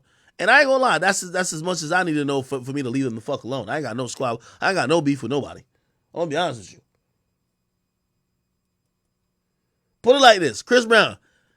You see, just like how you say you Paru, nigga, if it was a song saying you just fucked a Crip bitch, oh, nobody cares. You fucked a Blood bitch, oh, nobody cares. You fucked a GD bitch, nobody cares. A BD bitch, nobody cares, nigga. But those peoples, leave them the fuck alone, my nigga, okay? That's basically what they're trying to tell you. And they're already looking at you like, nigga, ain't you already halfway out of here with that Rihanna old school shit, nigga? Like, you really don't want us on your ass. So, Chris Brown, I see the apologies. Don't know if it'll work. But from here on out, stay the fuck far away from Kanye. Kanye with us don't give two fucks about nothing. Don't let that nigga get you into shit that you're going to have to explain on your own time. Just why? He says, yo, they can't touch Chris. Man, that nigga like performing, man. He already don't get invited to none of these big shows. So he likes performing. He likes making a living. Yeah, he got to stay the fuck away from certain shit. That's what it is. Damn. Somebody said Toothy Badass, OJ the Tooth Man, Toothy Mane, Master Teeth, Adam 20 Tooth. Oh, that's a good one. Adam 20 Tooth and LL Toothache. Oh, hell nah. Y'all better stop playing with my boy, man. Yo, chat, I will say this, and this is my last thing on this. Yo, unfortunately, bro, like, for the people who might either be ignorant or really just asking questions, I feel like there's such a fear to even discuss the conversation of just what is appropriate. Like, there's so many people that's not aiming to offend, right? And I feel like, let's talk about, say, like, white people, right? Like, say you came from another country, from Europe, you came to America. I feel like it's reasonable for you to ask, hey, listen, you know, I'm not African American, but tell me the boundaries and tell me the things that I should probably not do to not offend African Americans, right? I think that's fair. I think that us African Americans would love to, I think we tell people our boundaries all day. Hey, you ain't get the N-word pass. Don't say that. Don't do this. You can't do that. No blackface. Whatever. And even if sometimes people fuck up, we give them like, all right, you didn't know, whatever. With this shit, niggas, stay the fuck away. There ain't no second chances. And if you think you wasn't gonna offend, you offended, nigga. So leave it alone. So I just be like, on some real shit. Okay. All right. Leave that shit alone. Yeah, Joe, you could probably use like the last like 2 minutes. Other than that, I don't want no smoke with those peoples. All right. Let me see. What else is going on out here in this world? Okay, we do got to get to some of the Diddy stuff. So the Diddy shit's getting hella deep, people. Hella deep. Now, what's kind of happening is that because Cassie withdrew her lawsuit, a lot more entities are seemingly coming out. Obviously, Diddy called 2 more lawsuits, but there's a lot more entities floating around, and people are really starting to, it's almost starting to look like a new Me Too movement for the 90s and early 2000s, where they're looking into certain characters who got away on the first like Me Too wave, and they're trying to get him out. Obviously, Diddy's at the center of it. But it's not only Diddy, they're looking at other people that's kind of connected to it. Like, for example, we do know in one of the lawsuits, Aaron Hall is accused with Diddy of taking turns to allegedly rape a woman, right? Now, remember I told you, like, I don't know if everybody got NDAs or everybody's pussy or everybody think their car about to be blown up and shit like that, but nobody really wants to come out and speak. It's really odd. However, someone seemingly has came out of it. Let me see. Well, first, is Gossip in the City open right now? Okay, their page is closed. All right. Use neighborhood talk. All right. So what happened is that, and let me scroll back. Let me scroll back.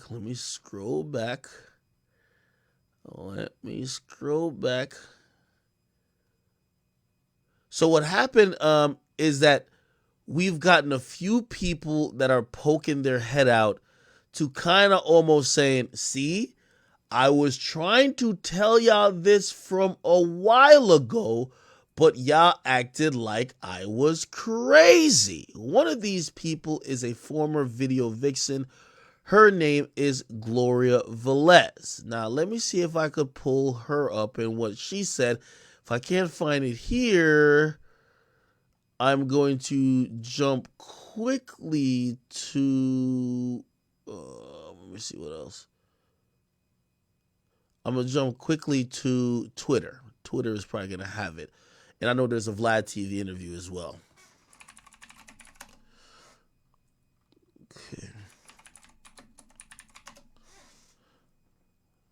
Okay, here we go. Give me 1 second. So on November 25th, and this is what I'm saying, she's about to get serious a bit. Gloria Velez posted this: South Florida, 1993 and 1994, teen clubs. Whoa. By the way, this is getting dark because it's not only going into grooming and perverted behavior and obviously in some realms of sexual assault, it's getting into pedophilia. Now, by the way, this is one of the most, and I'm going to be honest, you know how y'all said like AQ the only one to speak on this? This is one of the things that nobody wants to speak about in the industry. A lot of our favorites, a lot of our, some like the ones we put up on the pedestal, they're on the Mount Rushmores, they have been known to have sex or courted or dealt with women underage. Now, it's been scrubbed from their legacy. Nobody talks about it. When they're discussed and awarded and heralded as great human beings, nobody talks about, hey, listen, you were a perv when you went and got this girl who was 15. Nobody talks about it anymore. So now Gloria Velez is throwing a curveball into this mix. Here we go. She says South Florida, 1993 teen clubs, where the pedophilia men scouted and groomed. It was their playground. Now, who's Gloria Velez? Obviously, I said she's a former video vixen, but she is the baby mama of Aaron Hall. Who's Aaron Hall? Aaron Hall is accused with Diddy of raping a woman or taking turns to do it. So now we're getting some linkage. She's the baby mama of Aaron Hall. So let's go to Google or YouTube. The baby mama of Aaron Hall, Gloria Velez, Aaron Hall. And she's done interviews talking about Aaron Hall, by the way. Now, obviously, you know, she didn't really name a name here, but a lot of people thought she was talking about, you know, Uncle Luke, who we'll get to at a certain point. But here we go. Let me see.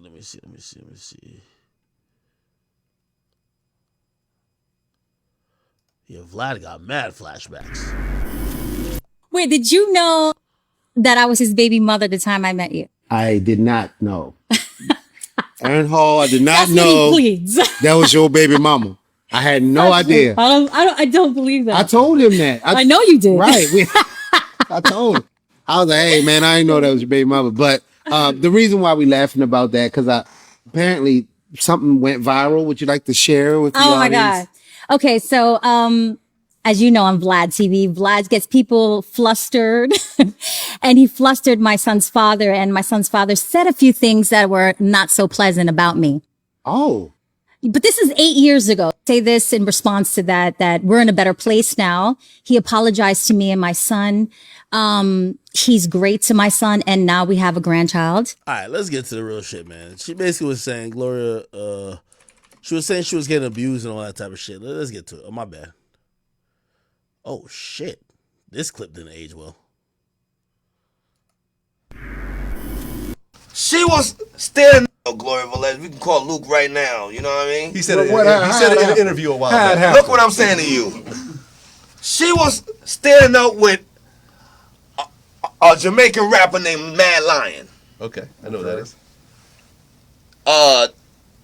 Big Pun, Fat Joe, Method Man, like whoever you speak to, just ask them how I did it. I got out the limo, grabbed her hand, went upstairs and fucked her. Luke didn't never fucking introduce me to anybody. What? Okay. In his life. I love Luke to death. I know Joe Budden used to date her. He just had on. But can't nobody look? The reason why he's saying he introduced me to because it's a good thing to say. Okay, I introduced Aaron Hall to this girl. that is a I good took her. Me and Gloria's cool. We got cool in 2 weeks. You feel me? I'm a boss. I ain't gonna argue with you about no shit. And you an umbilical cord, bitch. You fucking 35, 36 years old. I'm not gonna disrespect you, but I'm a boss motherfucker. And I love my son, so I ain't gonna break probation by fucking with you and not being able to speak to him again. Right. You feel what I'm saying? But when I speak to a nigga that got dick and balls, he can never say introduce me to no bitch. Nobody ain't never introduced me to a bitch in their life. I wish they did. The thing is that you can ask Gloria though. It has nothing to do with me. I don't like talking about no man. We both Adam first. You know something? I just remembered that Gloria had tattooed Aaron's right above In black, red, and green. She was tall. She was big. So she gonna say Luke is lying. You feel me? Okay. So now this brings in Aaron. Aaron. This brings in Uncle Luke. And by the way, this is like so really convoluted because she basically life. So yeah, let's get right into it. Okay. Absolutely. So it's the year 1996. I am dating Aaron Hall. I am 17 years old and pregnant at the time. I know.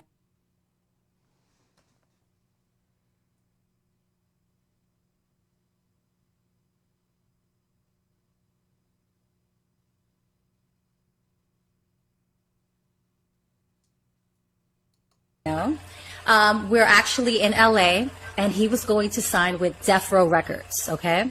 So he's recording, doing music, you know, he's doing video shoots, and I was, you know, part of it. We were living out in a hotel, you know, because we wasn't, you know, living there. We was just recording, and he was just getting a feel of the whole, everybody's going to sign with Death Row. You know, you got Pac, you got Casey and JoJo, you got Snoop. It was amazing. Right. To be a part, you know? So, yeah, Aaron's super talented, and they want him to be a part of Death Row conversation. Ever forget our conversation about this industry? I mean, me being 17 and all this is in front of me, and it's a wow factor, you know? All these celebrities and, you know, in the studio and video shoots, and this man is so deeply spiritual, so connected with, you know, himself and the worldly things that he buys me a white dress to go to the event, right? And the day of the event now, we're getting dressed and he's extra antsy and very mean to me. I mean, he was mean, but he was mean. And everybody knows he was, you know, violent, verbally, physically, emotionally. But you got to understand, I was 17, naive, young, you know, so I loved him. You know, when you love someone, you make excuses for people, you know? You know, he treats you so well one minute and the next minute he could be so ugly, and then you hold on to the goodness in them, you know? So that's what I did throughout the violence in our relationship. So the day of it, we're getting dressed and we're leaving the hotel and we're waiting outside in front for our limo. And Casey and JoJo was standing outside waiting for their limo as well. And Aaron was just grabbing me and just being aggressive, and I hate this dress, and I'm like, you bought it for me, like, what are you, like, you crazy, you know, like, what's going on, like, why are you so, he was so angry, he wanted to argue with me, but I wasn't giving it to him, I was not, there was something eerie in the air for me, that it was just something different. And Casey and JoJo was talking to him and trying to calm him down and pray with him. So right there, that was kind of a God sent of angel of both of them, trying to calm him down, pray with him, talk to him, happening to me, but he's still taking me to the venue. You know, I went over this over and over in my head. Why would he take me? Why would he put a white dress on me? It's like, dressing the lamb and giving her to the wolves. You know what I'm saying? Like, everybody has different levels of love or how they should love someone. Obviously, he doesn't know how to love right. But I would never put my loved one in that situation, knowing that you're going into the wolves' den. I'm not. This is not even an attempt to be funny, but it sounds like she was going to a freak off. Keep in mind the era that this is. You know what's going to happen. You know what they want to do. But you should have take me home on a plane or say, leave me alone. Don't ever talk to me. I play that back over and over again. The ride to I could honestly remember how I felt, the scared young girl, petrified, just emotionally distraught, but so in love with him at the time. Literally in love with him. And, I want to give him excuses. That's what a lot of women do when you're abused. We give them excuses after excuses, but, maybe he felt obligated to. He wanted to be famous. He wanted them to be accepted. But you got to have limits and sacrifices, to want to be rich or to want... Sacrifices? Hold on now. ...to be famous. You got to have limits. You can't... That limit of sacrificing a person shouldn't be ever. Right. So we go in the car, we drive to the venue, we pull up, he grabs my hand. The same thing he always says, look at me, don't look at no man. An aggressive person that, super controlling.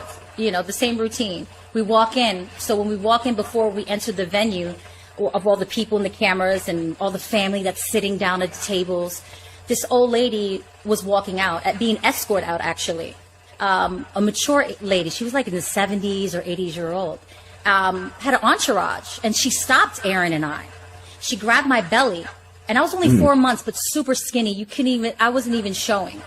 And she says, don't worry, your son is going to be all right. He's going to be healthy and he's going to be good, which we didn't know if we're having a boy or a girl. Then she looks at Aaron and tells him, you know what? You be good to her and you protect her. And she prayed on us. That's God. God sent an angel right there because he's rich. So he puts a chair, sit here. I said, okay. But he was serious and aggressive. I was like, damn, he's like, I'm still have no idea. I'm oblivious of what's going on or what's going to happen or what they tend to do. This female, runs towards Aaron. And then he walks her halfway, grabs her, and they start talking. And they're in each other's face. So a 17-year-old's mind, you know what I'm thinking? They fucking. You know what I'm saying? Mm-hmm. Right? She's approaching, she's screaming, so I'm thinking, oh, I'm here, I'm pregnant. Right. She's upset, Aaron's a hoe, he's the nasty man, you know what I mean? Right. I'm like, listen, what's so crazy and mind-boggling to me, I would never hit Aaron back, even though he was physically, physical with me. But anybody else that would confront me, I would fight. I was a fighter. I was brave. But with him, I didn't step up for myself until I had my child. Then I was like, enough is enough. But so when she was screaming, and I was like, what up, bitch? Let's go, So that was my mentality. That's hot. Even though I was pregnant, I was like, let's go, bitch. So I'm thinking Aaron's fucking her. She's upset. I'm here. He brought me here. So the mood changed. People started moving towards Aaron and I. Men. And then I said, ooh, it felt eerie. I said, something's different. This is not I'm fucking your man. When you're hard, you feel something's wrong. Right. Okay. And then, so I shut up quick. I was looking at the room and seeing, I'm trying to figure out what the fuck's really going on. Because I see the fear now in Aaron's face. Shut the fuck up. You know what I mean? So I see the fear that it's more than just they fucking, right? So within the commotion and people started moving towards, and you see the dudes, Pac runs. He runs towards Aaron, grabs up the girl, and says, nobody fucking touch her. Points to me. And he goes, she's family, she's Aaron's wifey. I told you nobody fucking touches her. So I looked and I was like, my mind's like, what the fuck is going on? He drags her out the side of the door. There's always back entrance to lead outside. And it was a back entrance, and a lot of people follow. When Pac moves, people follow. And they followed him outside. And then Aaron standing in front of me like a guard dog. He was like, don't move, don't say shit. And I'm like, Yeah, I had no idea what was going on. So we waited patiently until Pot came inside. And, my heart's racing because, your senses tell you something's wrong, that this is not right, especially the people that you see around in the back. It's not like we're in blue tuxedos, we're in an all-white party. We got some thugs, we got some gangsters, it's real live shit that can go pop off. And I got that, but I didn't know how real it was going to get, or what they wanted to do, I should say. So Pac comes in and comes up to us and be like, you guys are good. And looks at Aaron and says, don't stay long. Like dead up like that, don't stay long. And then hugged us and then went on stage. And he's my God, not knowing at that point he was my angel. He saved my life. I mean, I'm happy that Aaron stood up and grabbed and he was like, no, but I'm mad that he brought me there anyways, because he had a choice. God always gives you a choice. Demons always give that you're blessed. Like I felt his aura, his heaviness. You feel that shit. I was devastated, because in the beginning I didn't know that he saved my life. I know he saved maybe an ass whipping because it looked like more than one wanted to kick my ass, but I didn't know the reason that they wanted to, leave me to die. The setup allegedly was to make it look like a gang thing, beat her up to death, and leave me on the side of the road somewhere. So that's what allegedly they were supposed to do. And whatever else, because there was dudes approaching. So it wasn't just a female, she had dudes with her. What was her purpose? The female. To drag me out, to start it off. Remember, it's all about a look. So it's got to look like gang-related, grabbing up another girl, dragging her out of the venue, and then whatever dudes and the guys beat me up, rape me, whatever they wanted to do, and leave me on the side of the road for dead. So. Interesting. So, yeah, she has tons of conversations about. Right. Right. Difference. And I was like, Prince who? I would. And Lee and Natalie. All of us. Me, Usher, Timber. This is her telling a story about her turned down a threesome with Prince and his girlfriend. Like he's the best. Let me tell you a true story. The girl in your first video of the thong song, the main girl, she dated Prince. She introduced me to Prince. You a lie. She had a tattoo on the belly. And Natalie? Yes. You a lie. I met her. I tell me swear that. to God. I met her. Natalie, shout out to Natalie. Shout She's out from to Baltimore. Natalie. She's from Baltimore. Yeah. And I went to pick her up. She lived in Miami, and I walked in. Prince was sitting there, and I was. You a lie. I swear to God, true story. I swear to God. And I was only like, me and Natalie saying I was 19, 20, and I met you at almost turning 21. And I was like, Prince who? Didn't know, and we hung out many a times, and she was actually dating. She's short. He likes petite women. He has a look, and I'm not his type, but they did ask me to do a threesome, and I declined. I said, oh, no, thank you. Me 19. Yeah, but I didn't know. Later, I knew his music. Not to say that I would have slept with him, but we're talking about smacking cheeks. Have you ever? So anyway, her story, if you can't kind of realize already, is that like she got sexualized a lot through the industry. She came in very early. She says people were fucking with her underage. And she dealt with a lot of abusive men and also people who pretty much took advantage of her youth and a lot of stuff like that. And it kind of went to social media a little bit.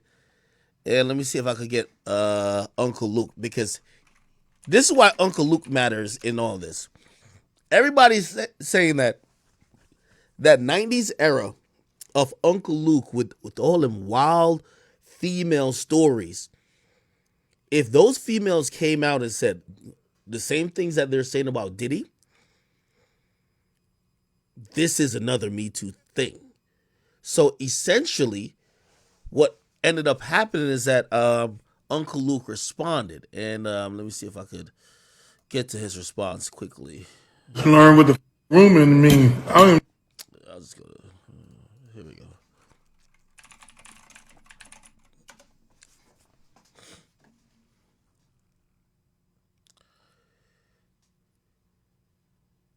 Here's Uncle Luke speaking about it.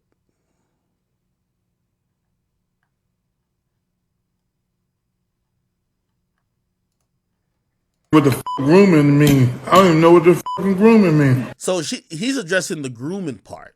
Grooming. Fuck is grooming? They had to explain that to me. Y'all got the right one. I don't have no problem going to court. I'm not Russell Simmons. I'm not them other people. I don't do that. I know my brand. My brand is Luke, hey, we want some pussy. Face down, up, that's what like. Me so horny. The problem is when you know your brand and you know what you're singing about, you subject yourself to be in that kind of trap faster. So what you have to do is really not be about what those songs is talking about, because you can get yourself jammed up. I video everything.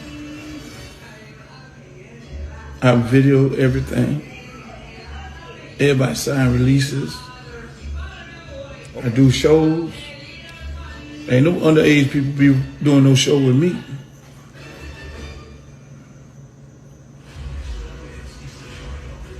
I fire girls.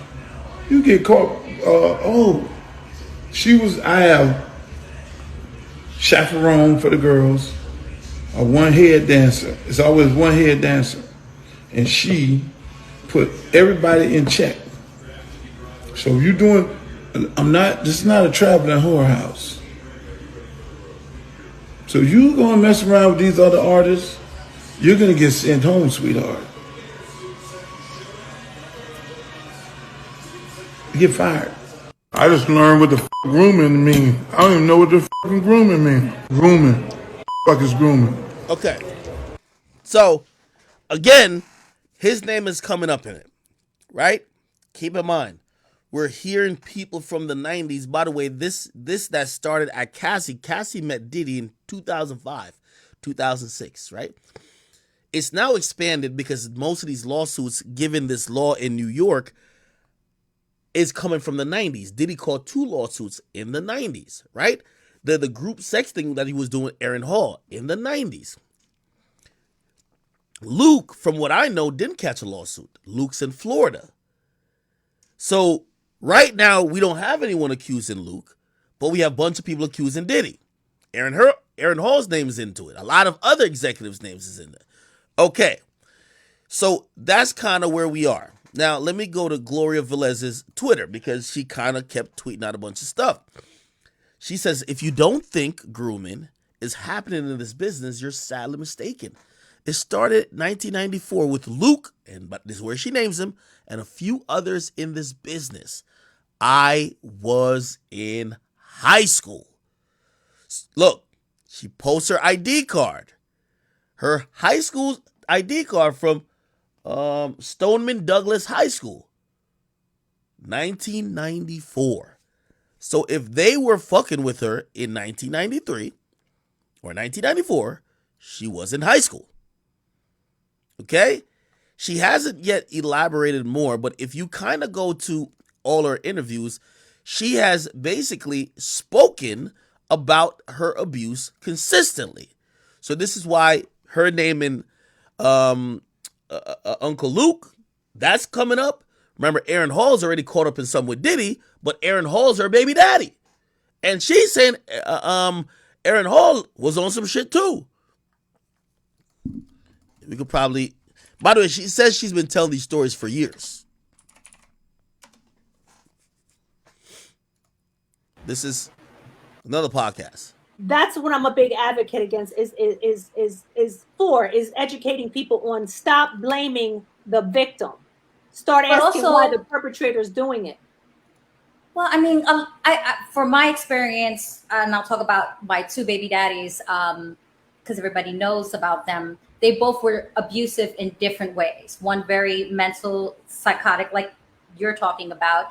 He would not talk to me for days, play video games, literally isolate me, talk to women in my house. Mm-hmm. And a couple days later, like, hey, hon, what's up? Let's go to dinner. I'm like, looking at him like, motherfucker, you didn't talk to me for days. But to not have confrontation, and I'm pregnant, I went Emotional. along with it. I didn't want to cause any rift. By the way, we haven't heard a lawsuit that she might be filing, but it kind of gears up that she would most likely file a lawsuit, right? If she's kind of coming forward in the light she is. Given the fact she's been speaking about abuse for a long time, but she feels like no one would hear her voice, and she was ignored. But now this is a moment in time created by Cassie that people like her could speak up. Again, that's how the Me Too wave starts, right?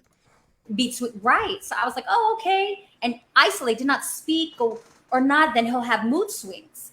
And I want to say this to a lot of football players and a lot of athletes. When they get injured, they pop a lot of pills because of the pain. Yeah, knee injury, back pain injury, concussions a few times.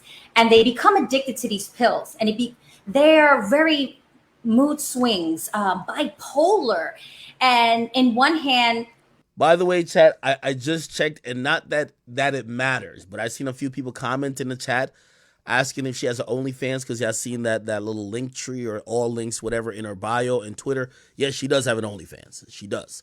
By the way, I'm not taking her having an OnlyFans meaning that she's lying or meaning that, she never was abused. Again, this is her telling her story. And we're going to connect it to a few things that seems to be happening. By the way, everybody's shitting bricks. All of these older executives that ran the 90s, all these guys that had this Playboy image, they're all shitting bricks because it's coming back around again. It's coming back around again. You get what I mean? I was scared for my life because I thought he was suicidal and maybe he'll burn the house. I wouldn't sleep well. And I didn't trust him with the baby. So when people are like, why did you leave so early or why did you break up? Because I was scared for my life. They don't got to actually put hands. And he tried one time. I was like, dude, you would go to jail. You would get shot. You would die. That was not happening again. But I tolerated the verbal and emotional abuse because I wanted it to work. I waited 15 years to have another baby, and I chose the wrong man again. And I was mad at myself. Fuck again, we put all this pressure on. Everybody can be born wealthy, but even the wealthy people have some type of struggle. We all have. Right. Watch some. Okay. All right. So we see that's happening. We see other names getting thrown into the mix. Aaron Hall, Uncle Luke. Uncle Luke he look like he's standing on it. He's standing on business or trying to, saying, hey, I ain't do none of this shit. And actually, I have receipts. I never had no underage woman around.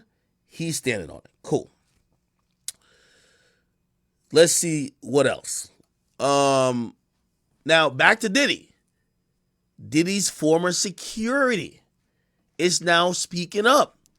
He says this is not meant to be be threats or snitching or anything like that against Cassie or Diddy or anyone else. This is me telling my truth as I truly remember it for two reasons. First, because I have 4 daughters. So on all dudes, on all whatever, my truth is as I see it, and I saw it and was involved with it for years. By the way, if you're wondering if he's a random, his name is mentioned here in Cassie's lawsuit. I could read the parts where it was relevant. In 2009, after Combs learned that Cassie spoke to another music manager at a party, he became enraged. She had hoped speaking to this manager would allow her to further grow her career and that Diddy would be happy for her, but instead he became extremely angry and pulled her out of the club where the party was taking place. In the car leaving the club, he beat her, pushing her into a corner of the vehicle and stomping her face.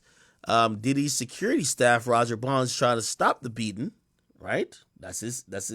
By the way, that's his head security at the time. And by the way, Gene Deal fits in the story, but Gene Deal is before. He's in the Biggie era. This is post Biggie. Roger Bonds tried to stop the beating and was unable to de-escalate the situation.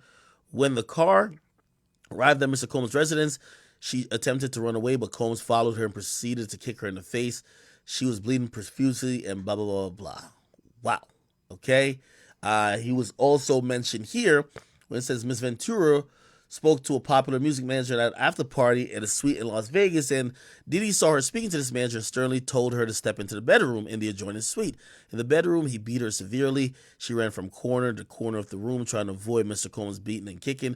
When she tried to lock herself in the bathroom, he pushed through and punched and kicked her while she was curled up under the toilet. Her screams were drowned out by the loud music playing outside the hotel suites. When Mr. Combs, head of security, which is Roger Bond, an assistant, saw Mrs. Ventura after the assault, they began to cry. Miss Ventura had 2 black eyes, a burst and a bruised lip, and a huge welt on her forehead. Keep in mind, this is very important right here. Remember, Cassie's naming 2 people, and this is telling me a lot. I hope you guys are catching on too.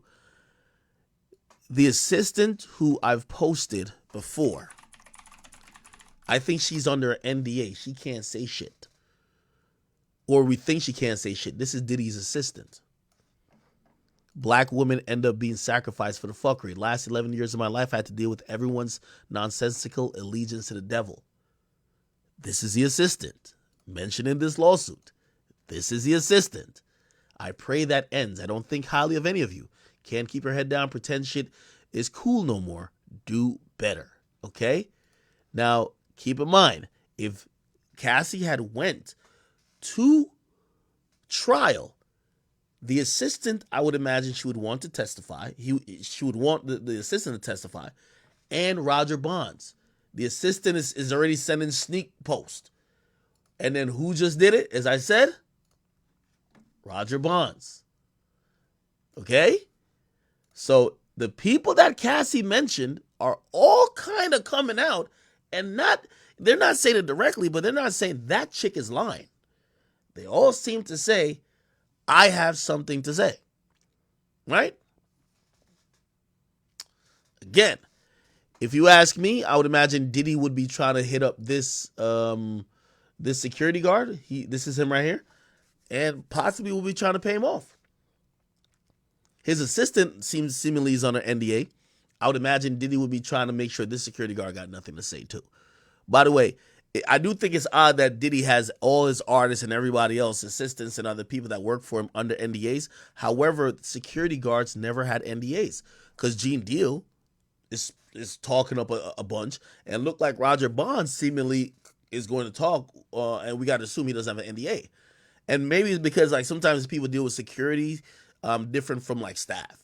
You know, your staff, you'll give them an NDA, but security, because sometimes they're interchangeable, this and third, it's like a waste of time, right? That's how some people view it. But damn, they get to see the most. I always say the security and the driver, they know all the secrets, where all the bodies are buried, right? Okay. Wow. Now, that wasn't it. Okay, by the way, also, a random person message put this out there saying the hip-hop community has a greater problem with Diddy being possibly a bisexual man than if he was a possible predator, rapist, and abuser. And that's a true problem in our community and what we have to learn to combat rape culture. Diddy's sexuality is an issue. She's basically saying people are kind of flabbergasted that he might be gay or bisexual rather than saying, damn, Diddy is a predator. Again, I think, and to answer Mrs. right here, I don't think as much people as you might think are trying to act like that's the bigger part of the story. I think it's the most convenient part of the story because a lot of people are scared. That's the reality. They're scared to have that conversation. So if anything, people are like, oh, damn, oh, Diddy gay? Like, and then just move on from the topic rather than saying, you realize nobody wants to talk about Diddy and potential issues. Again, also, you know what I've heard too? A lot of people who won't, or some people who are very quiet, Diddy got files on them too. It's like Epstein Island. You get what I mean? Y'all niggas was doing creepy shit too. Y'all niggas got invited to the freak off. If you were in the freak off, you can't snitch on the freak off. If Diddy party with you, what you about to say? He gonna say, nigga, you was right there with me. Okay. Now that's not it. It gets deeper, chat. Now, Gene Deal, yo, he's putting in work over Art of Dialogue. Art of Dialogue, shout out to you, my boy. Listen to this. He's talking about Diddy allegedly drugging people. This is crazy. Now, by the way, I want to give a disclaimer. This is a guy who used to work for him. This is not my personal belief. These are the testimonies of these people, and I'm listening to these allegations because these are serious allegations, if you ask me. Yeah, this lawsuit is wild, man. You know, she also claims that, you know, Diddy, he was trying to control her personal life, and, you know, she was scared of losing her record deal if she refused his demands. I could believe that. Yo, bro. I never seen him treat Ms. Lopez like that. You understand? Even when he was going behind her back and still dealing with Kim, he didn't want Kim to deal with nobody, bro. Like I said, I can't speak on Cassie or her statements like that, but I can reflect on the way he treated Kim. We would leave Jennifer's house. He would call a babysitter. If Kim was out on the town,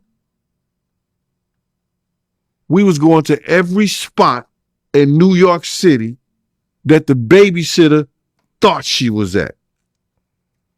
Do you hear me? Even when he wasn't dealing with her, he wanted complete control over her life, over what she did and how she did it. So that's not hard to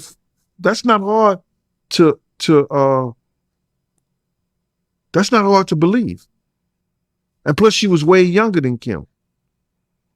Wow, man. And me looking at this lawsuit, she say that, you know, Diddy, he forced her to do drugs. I mean, she recalled a time where, you know, Diddy gave her a blue pill, and later on she found out that it was ecstasy.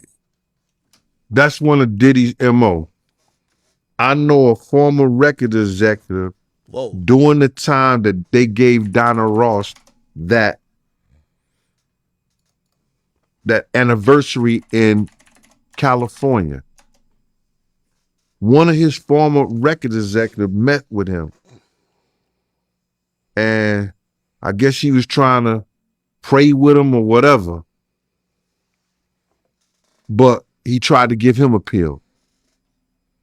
That's his MO. I'm gonna take a piss real quick, Chad.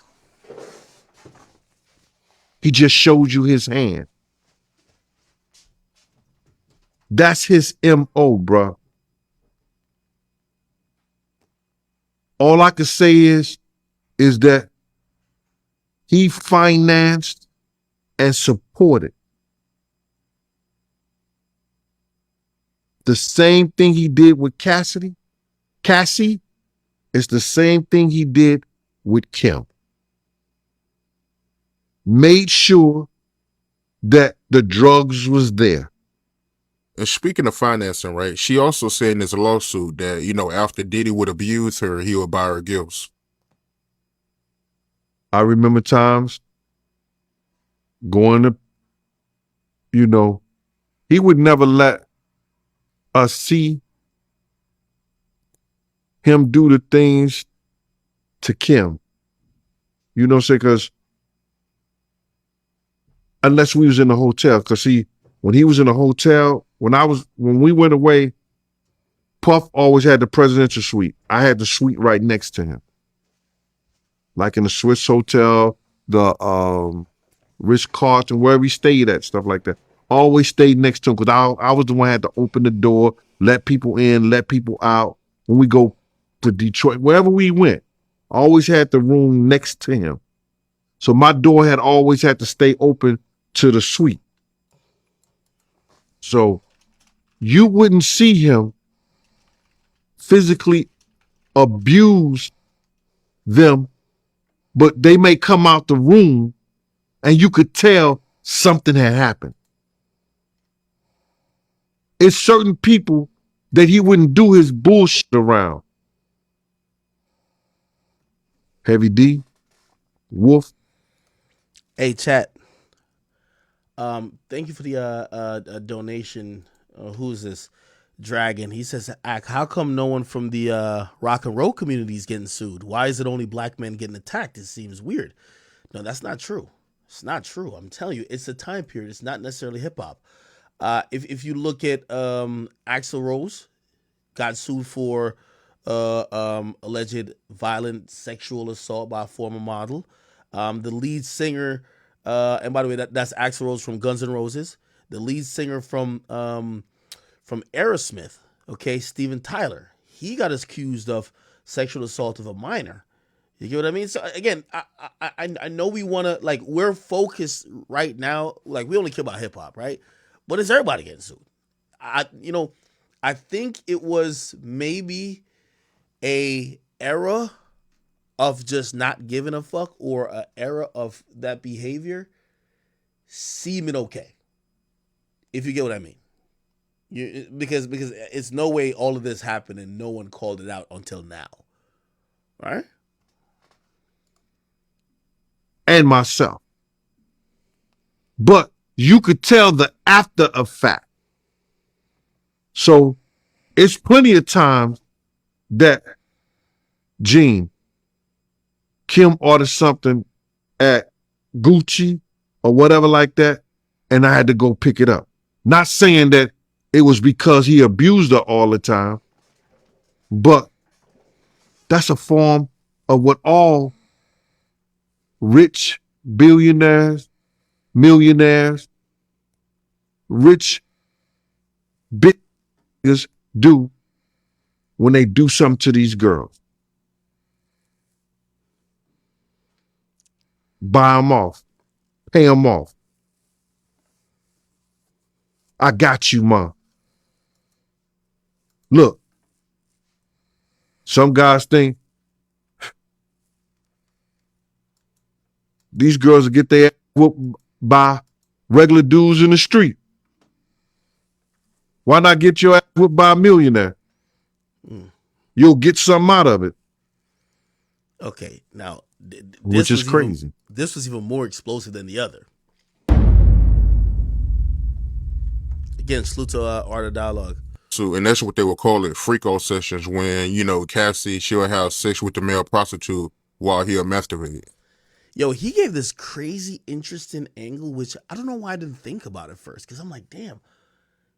I was just constantly thinking about Cassie having sex with some of these dudes, not realizing, hey, connect the dots. He puts it together pretty good. Here you go.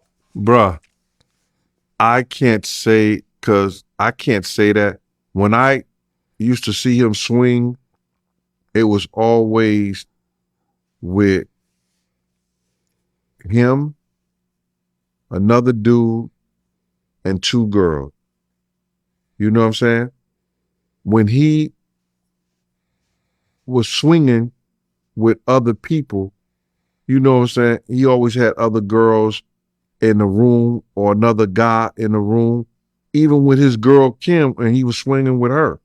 So that freak off things, but him videotaping and everything like that, no, I can't say that I was privy to that.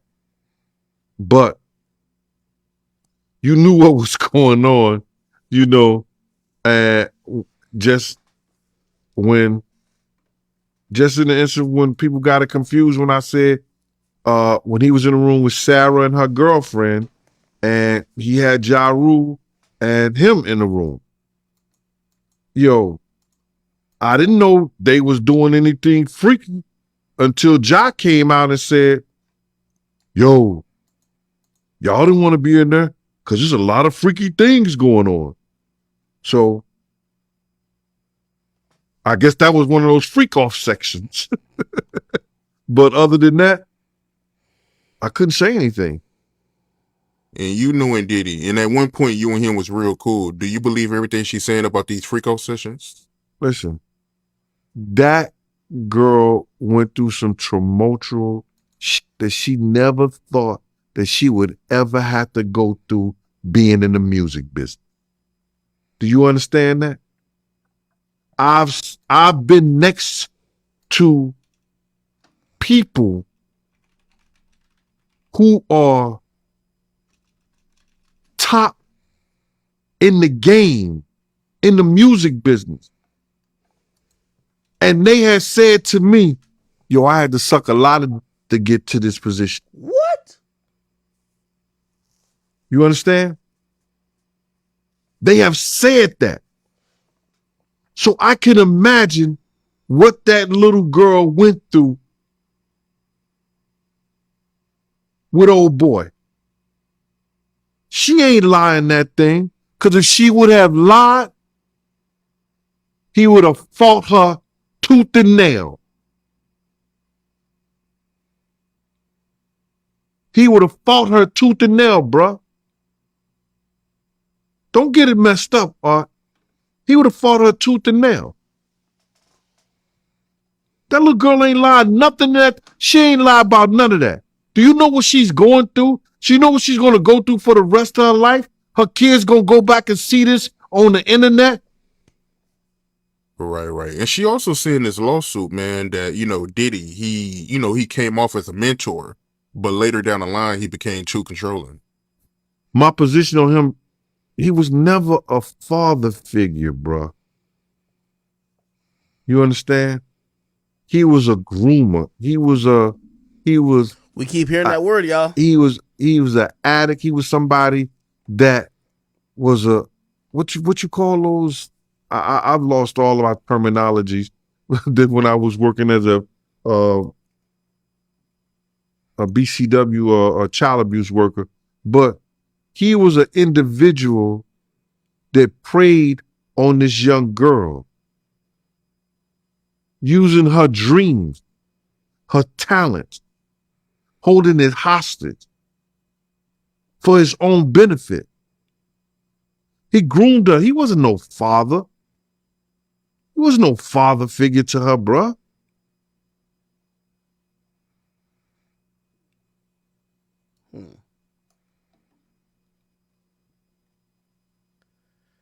And I think, is this the last one? Oh. Yeah, I ain't gonna lie. Diddy, he made her hire and have sex with male prostitutes This while what I he was talking recorded it and masturbated. Lights, camera, action. Right here. he do it all. Yo. What you gonna say about that, bruh? You understand? He didn't want it to come back to him in a way, he hiring the people. He gonna put it all on her. Cause she knew what he liked. Cause she wasn't just hiring it for her. What? Don't get that effed up, Art. If you think that she was just hiring those male prostitutes for herself, nah. Bruh. I was in one of those exotic bookstores with him. I saw this dude pick up butt plugs. And that's the first time I ever seen some shit like that. And when I said, yo, my man, what you getting this for? He said, can I do my shopping by myself? And I said, yeah. And when I looked up there, it said butt plugs. I bust out laughing and went to the front door. So you heard the rumors. I knew I used to wait outside of Turkish baths for him. You know what they do in the Turkish baths? What? No, I don't. Oh, you don't? Okay. That's where a lot of gay men meet. And they all take hot baths together.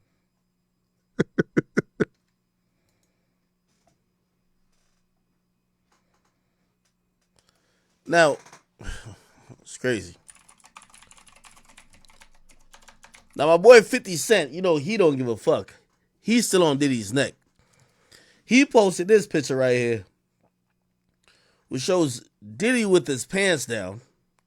And he said, yo, what kind of Batty boy party is this? Bumbo Claude. Why you think I don't go to this? Now, I don't know if this is the party, to be fair. But 50 seems to be kind of hinting towards, I mean, not even hinting at this point, he's just saying it.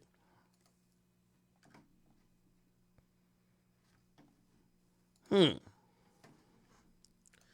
the last video I wanted to play was him talking about Danny Lee Kane. Any man that tried to start a relationship with her. Bruh. He know who to do that shit to. You understand what I'm saying? It's certain dudes that he'll do that to because he could get away with it quick enough, or he got somebody behind him, or he got some people there. They no matter gonna take his weight for. It's only so far he gonna go himself. It's only so far he gonna go himself. So now you know he gonna come at you hard, try to play it off, because he know if he do anything and it comes back to him, it's a lawsuit. He slapped somebody, hit somebody, that's a payday for them. But he'll make up that whole atmosphere, and then he'll look at one of the bouncers or look at somebody a certain way, and they'll take over his mess. So I could see him coming at somebody hard like that. But by itself, he ain't gonna bust a grape in a wine factory. But he don't have to. Right. But I want to ask you, right? And I know you ain't signing. I know you ain't signing NDA clearly. But did he make his artists sign NDAs and people that work for him? Well, a lot of these rappers, a lot of these industry people, anybody who does business nowadays with the internet, they have NDs, non-disclosure. That means that if you work for them, you around them, you can't disclose any of the information about them. It's the same thing that he gave to all his artists. Okay. Now, I know some of this shit is kind of unbelievable. And by the way, you know, I'm processing the information myself, so I don't even want to, you know, again, I gotta say this because I don't want these motherfuckers trying to sue a nigga. But let me tell you, man, we got to start thinking about the 90s as a, you know, as a different time. You know, some of our heroes. I mean, shit, people have even gone back to even question Hove. In 2007, Hove did an interview, and this is what he said. When I met her. Well, don't you remember how long it was? Yeah, when I met her. I mean, was it 5 years ago? Was it? I met her 10 years ago. Now, I want to keep this. You want to keep this in mind. This interview was in 2007. He's talking about when he met his now wife Beyonce. I met her 10 years ago. Okay. But you how know, long have you known her? Wow, a long time. How long? 10 years? However long she's been recording. That's when I met her. Well, don't you remember how long it was? Yeah, when I met her. I mean, was it 5 years ago? Was it? I met her 10 years ago. Okay, so he said 10 years ago. Now, by the way, this obviously could, you know, just be a mistake. But we could possibly just look up when was Beyonce born. Remember, 10 years ago from 2007 would be 1997, right? And if Beyonce was born in 1981, how old would she be in 1997? Now, you don't have to take a genius to figure out the math. If she's born in 1981, in 1997, she would be about 16 or 17. Now, again, this could be a Freudian slip by Jay-Z. And also, because he met her then doesn't mean he dated her then. Which I think he clarifies he dated her, like, not exactly when he met her, but then some people use the word or the term. The term would...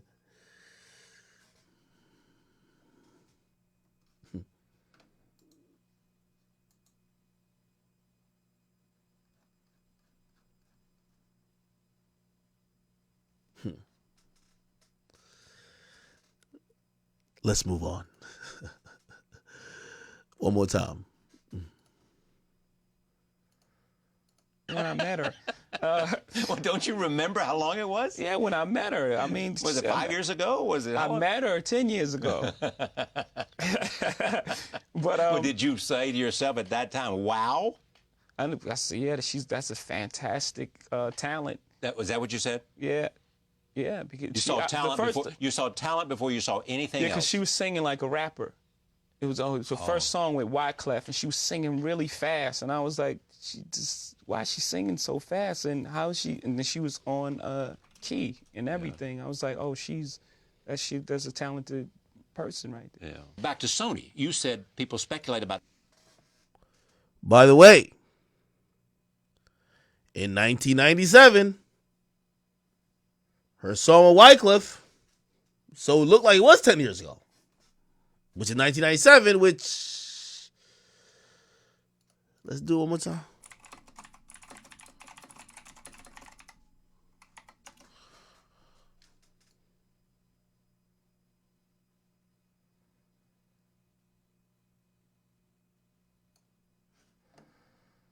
Let's move on.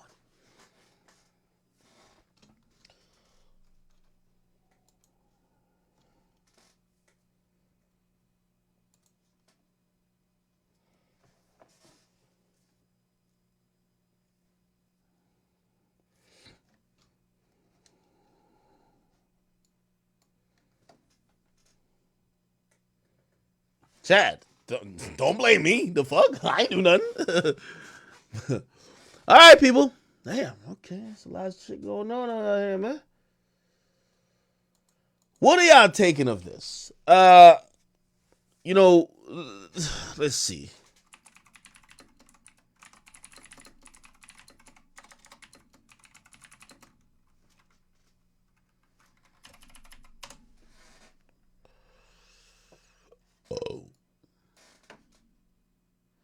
Remember the woman who came out recently and was like kind of supporting, Cassie and shit like that, who allegedly was like really good friends with the now deceased baby moms of Diddy, Kim Porter. Her name is Kimora Simmons. Remember, by the way, recently back and forth, the kids were beefing with him and whatever. And she was saying how much of whatever about him. When did they meet? They first met in 1992.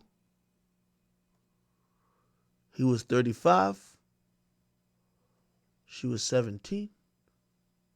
A sophomore in high school.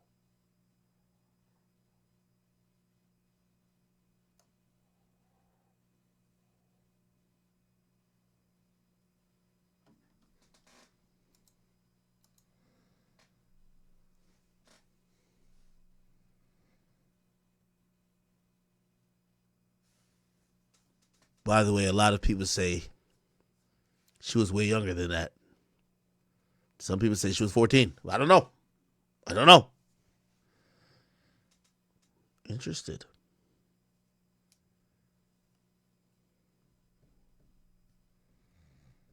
Someone said, hold up. We can't be laughing about topics like this. Nigga said, how the hell she's a 17-year-old sophomore? Bruh.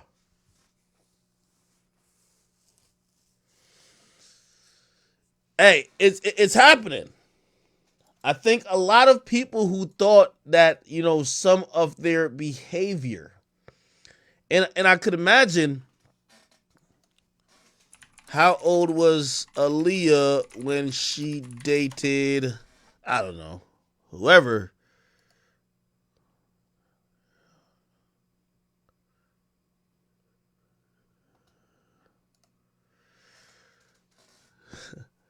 Let me not start no more. All right, man. Okay. All right. Should we back away from this for a little bit? We're not trying to get the car bomb planted.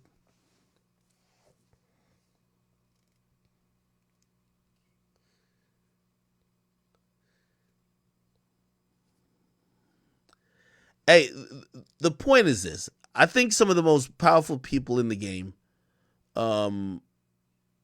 ultimately went through a period and participated in behavior that now in this time and age we would probably consider creepy, predatorial, and really grooming a lot.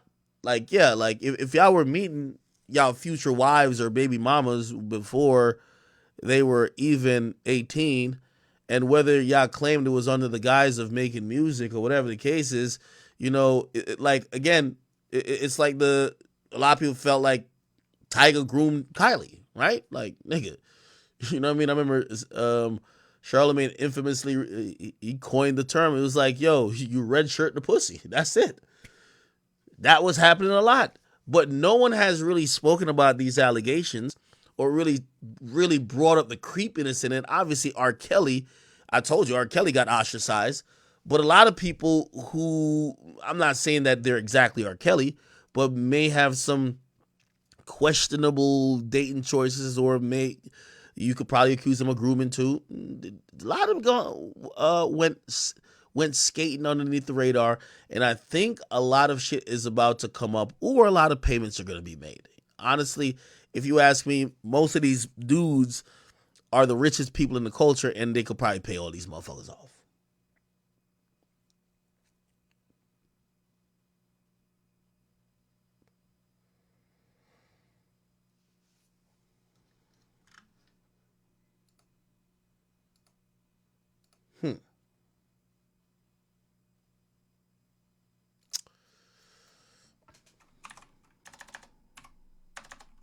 I think we played this already.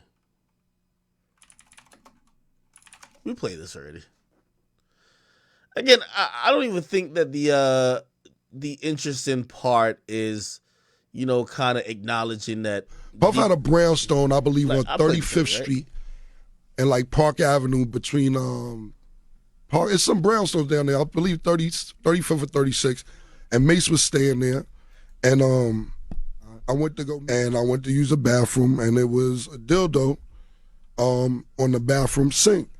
And when I came out, I asked him what's about. He like, that's homeboy's joint. I don't know what it's about. He always have girls over here, but I don't know. I said, well, this one your sink. This is your bathroom. You using this bathroom. I don't know where his bathroom at. You know what I'm saying? So, and that's word to my son, because stop breathing. I swear to God. But you know what? Guys use dildos on girls sometimes. That's true. We seen some. But he said, I'm not saying he didn't. Right. I'm You just seen it on the sink. It was just awkward. I'm not saying that that it was for either one of their personal use. I'm just telling you what I saw. Okay. Puff had a brownstone, I believe. Interesting. Yeah, I mean, honestly, like this might just be a lot about nothing, because I think there's a lot of people that are hoping there's gonna be like some type of person or figure that's gonna stand up and say, "Hey, listen, we need to have a conversation about this." I'm gonna be honest with you. I think this is why a lot of people play ball in the industry, because at the top, and this is what I personally believe, any type of, when people think about Illuminati, this is what it really is. The people at the top want to stay at the top, and they want to keep, and the way they stay at the top is to keep the people below isolated, beefing with each other, and not focusing on them. So the people who you would expect to speak up against Diddy that were his peers and also powerful, they won't. They probably have their own skeletons.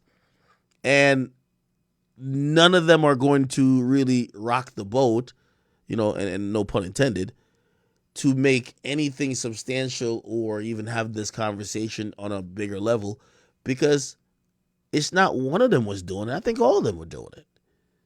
It's not like it's like the steroid era. Like, there's only a few motherfuckers who actually came out and called it out, and those were the only ones not taking steroids. They missed out on the boat.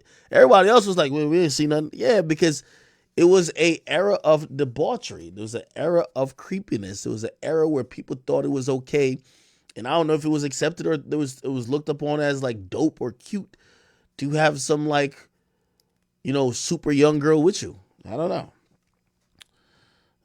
Give me 1 second. Let me see. What the fuck? Gotta make sure I get to everything. I don't want to switch topics without. Wait, where is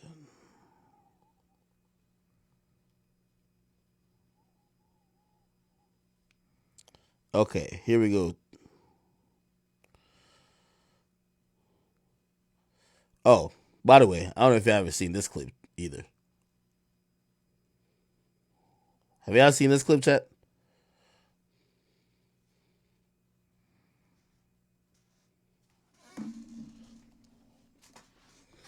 Again, in the 90s, I was a baby, nigga. I don't know what's going on. Hey, listen, I'm just doing some Googling. I'm just figuring the shit out with y'all. So don't get mad at me. You feel me? Don't get mad at me. What's your favorite rappers was doing in the 90s? Give me 1 second. I'll post in a bit. Let me see what else. By the way, let me read some donations if there's any. Cannabis Kicks, thank you for the 5. It says, I was close to a member of the first season of Making a Band, and all I'm going to say is that he kind of followed in Puff's footsteps, but he got caught. Who was that? And is that Making a Band? Yeah, that was Making a Band. So that's the band, right?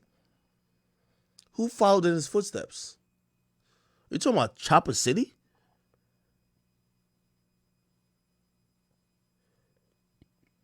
Brian Morton, thank you for the $4.99. He says, look into Diageo. By the way, somebody told me I was saying that name wrong the whole time.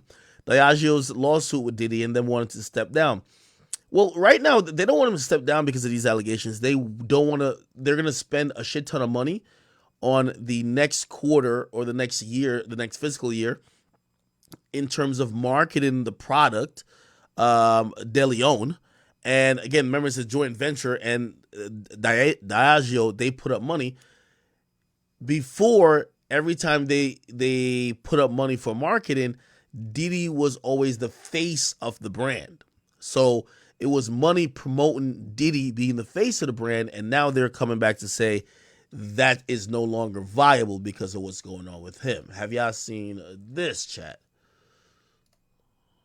Age was Foxy Brown's son. I wasn't paying attention to Foxy Brown. But that's I didn't sign Foxy Brown. I'm Putting just me in that. asking a You keep question. asking, I'm on the block. I'm responsible for everything. You the boss. Yo, don't beat around the bush. Say what you want I'm to say. just What do you mean by that question? I'm just asking. What are you insinuating? I'm not insinuating. I just asked a question. I thought Foxy was like 16. That's all I'm saying. It sounds like you, all I'm saying is in this industry, we live in these glass houses. It seems like you got a question for Jay. Ask her. Y'all Bingo. keep asking me questions when I ask. You heard what Nick Cannon said, right? This industry we listening to, we living in glass houses. Ask him, because he ain't here. Ask him. I ain't got to do with that, and I don't even know nothing about that. You playing. You my man. I know, not with me. When you say that Foxy was 16 when she got signed, why did you say that just now? When I first was introduced to who Foxy was, I thought there was something between Foxy and Jay. Yeah, Jay. At what age?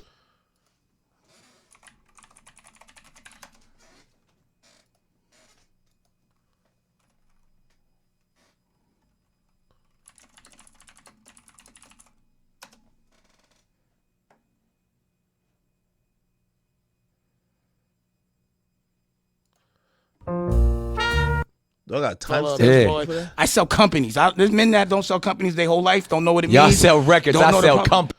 I think that's the whole thing. I think we watch the whole thing. At what age was Foxy Brown signed? I wasn't paying attention to Foxy Brown. But that's I didn't sign Foxy Brown. I know Stop you putting did. I'm me in just that. asking a You keep question. asking because I'm on the block. I'm responsible for everybody. You the boss. Yo, don't beat around the bush. You're definitely too young if you don't know who Foxy Brown is. Say what you want I'm to say. just What do you mean by that question? I was just asking. What are you insinuating? I'm when not you ask me insinuating. about I just Foxy asked the Brown? question. I thought Foxy was like 16. That's all I'm saying. It sounds like you. All I'm saying is in like this industry, when we live in these glass houses. It seems like you got a question. This is one of the reason. This is the reason why I personally believe that it's not going to happen. Really, you know what I mean? I think all of the relevant people are going to, like, they all live in glass houses. So it's like if they celebrate Puff coming under fire, what does it mean for them? You know what I mean? Because it's not going to end with Puff. As I just mentioned to y'all, they mentioned Uncle Luke, they mentioned a few other people. So it's going to keep continuing. So it is what it is. Question for Jay. Ask him. Y'all keep asking me questions y'all want to ask him because he ain't here. Ask him. I ain't got shit to do with that, and I don't even know nothing about that. You playing. You my man. I know not with me. You playing. When you say that Foxy was 16 when she got signed, why did you say that just now? When I first was introduced to who Foxy was, I thought there was something between Foxy and Jay. Oh, you gotta ask Jay. But that's the question you're trying to ask me. But You're say a funny cat. I ain't know. I forgot you was that funny. All right, crazy shit. All right, let me see what somebody said. What? Somebody said Foxy said Jay gave her STD. No, she didn't. What?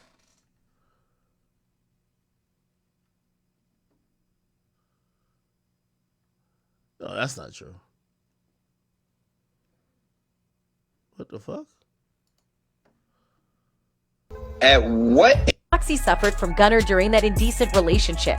Well, those are some heavy claims, but sit tight, guys. We've got all the deets, so let us break it all down for you. Ronnie Bo, a fellow inmate of R. Kelly, had some interesting conversations with Kelly while serving his sentence in jail. According to Kelly, the rumors going around in the industry are worse than the actual thing that happened with Aaliyah. He explained that the media took a narrative and hyped it up so badly that its sole purpose became to destroy him and his career. He just wanted people to know. Media saying, R. Kelly point was up in there like. The viciousness of this story sickened me to my stomach. Any and everyone involved will be contacted by my attorney. In all my years, he is such a wonderful person to her then why himself to expose Kelly for exploiting her innocence. I think he began to feel the pressure because people were saying my age. The age thing 15, 14, and after a while that gets to a person. The Jay I know, the Sean I know never comes out of character. So for that, and that's my point, that's where the tears came from earlier because people don't understand that it does affect people more than you think. Even them others.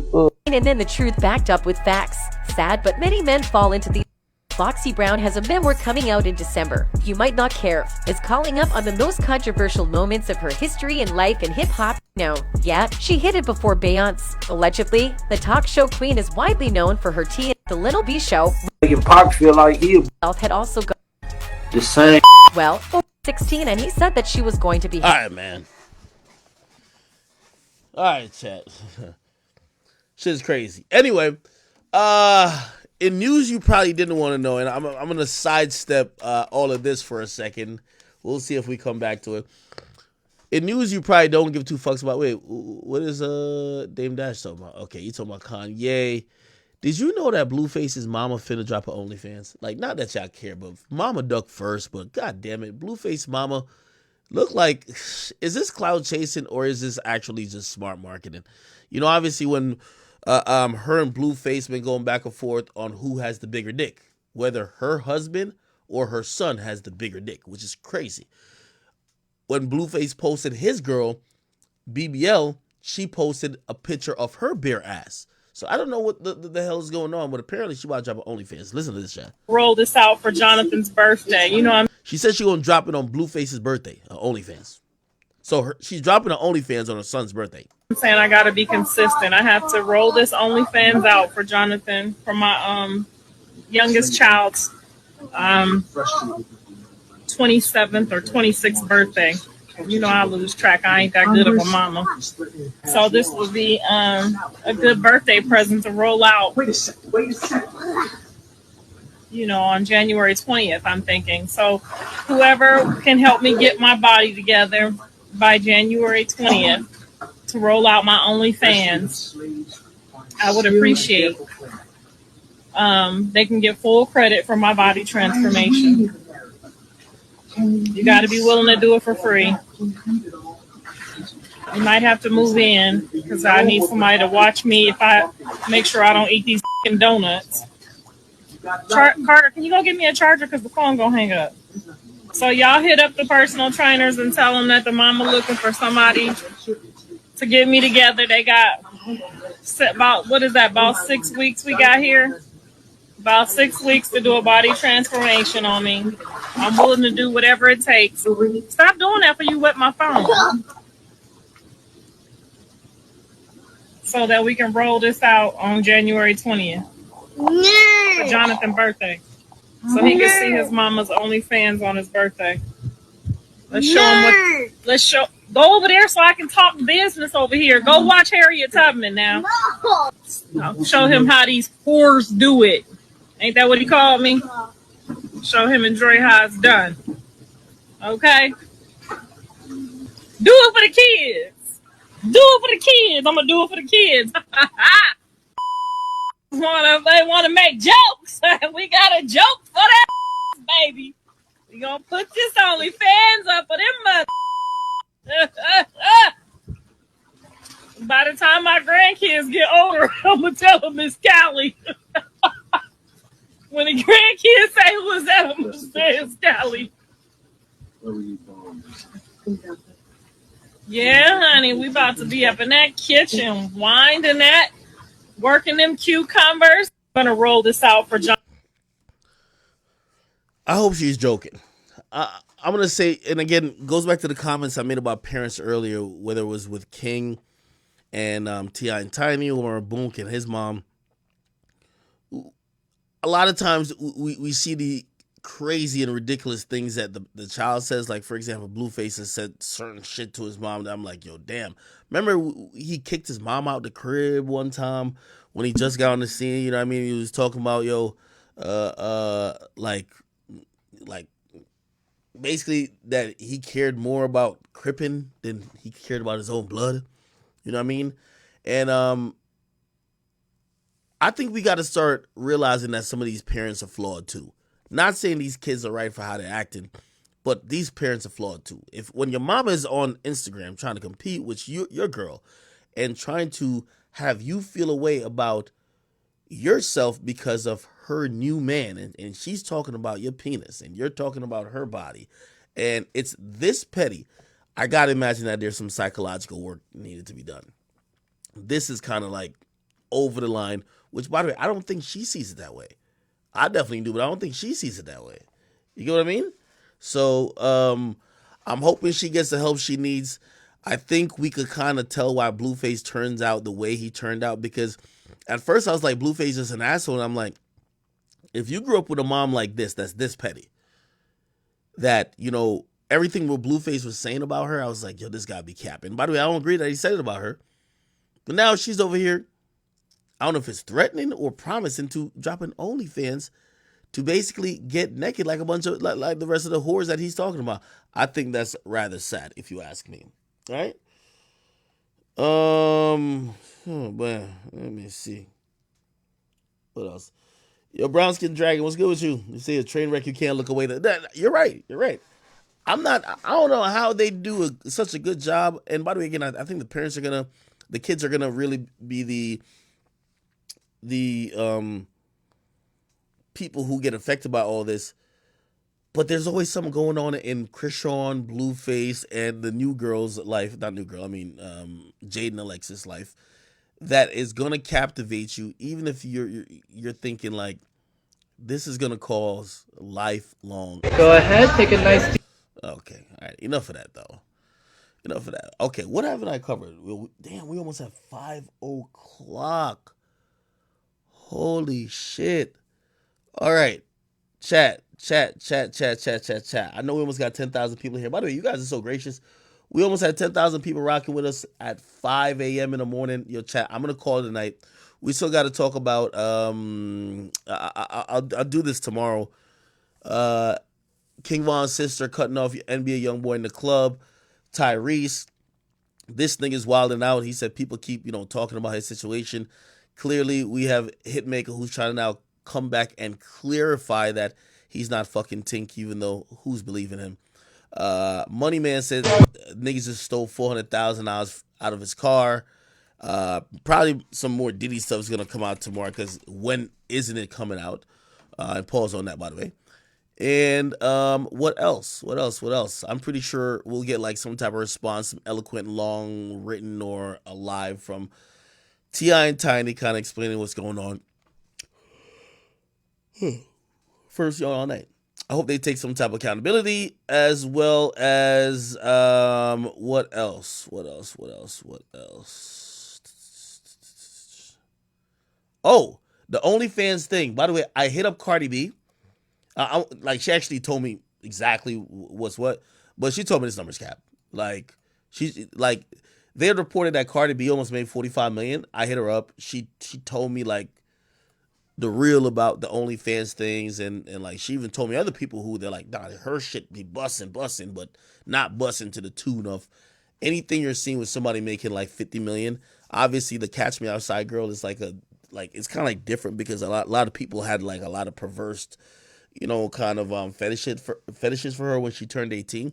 But she probably still getting a lot of money. But for the rest of these artists, not that they're not getting money from OnlyFans, but getting 45 million is definitely exorbitant. And this even includes Cardi B. She's not getting $45 million. She didn't make that in a year. I won't give out what, approximately what she may have made, but it's cap. And from what I was even talking to her and kind of getting the idea of, if I don't want to give too much of a ballpark, but if you think there's like 10 rappers getting tens of millions of dollars from OnlyFans, you're very mistaken. It's not that free in terms of cash. Okay. All right. Anyway, guys, thank y'all. You know what I mean? I know I stream late, and I know you guys, by the way, for my people in the UK, I know you're enjoying it. But for my people on the East Coast, I know a lot of y'all sleeping. For the people on the West Coast, I know it's getting late for y'all. So please, everybody get some rest. Again, I will, I think tomorrow is the last day of our sale. So I don't know if you guys have checked out the academy.com or no, the academy.shop. So go to the academy.shop. There is a code. It's called Chat Given, okay? It's 20% off all orders from Friday till, I believe, end of day today. So if you haven't used this 20% code, you could cop a shirt, whatever. Please, cop a shot glass, at least for me, man. That we could take some shots together, all right? But yeah, go get something. I will see y'all tomorrow, and I appreciate you guys for all tuning in today. I love y'all. You guys give me so much support, and it's very encouraging. That's why I stream all the time. By the way, as long as you're tracking, thank you for the 2. It says, Ak, I've been following you since you first started YouTube. Thank you. That's a very, very long time, and I appreciate you. Jamil, I see you saying, did you see Kim Porter's interview? Kim Porter's sister's interview? I did not see that. If it's something good in there, kind of give me like the cliff notes that I could watch it off stream and kind of try to bring the interesting parts to stream. Okay, chat, I love y'all. Have a good night or have a good morning. I will catch y'all tomorrow, and I appreciate y'all. By the way, I am nothing without y'all. Ain't nothing bigger than the chat. I will say, you guys message me all day, and mostly I should know I respond. Like, I'll open the messages, and it's really a point of contact that if you see good information or you see good videos you would like for me to review or react to, send it through there, and you guys do an amazing job of doing that. All right, appreciate you guys. I will talk to you probably in like about 12 hours or so, hopefully 12 to 15 hours. I'll talk to y'all. Love y'all. Good night.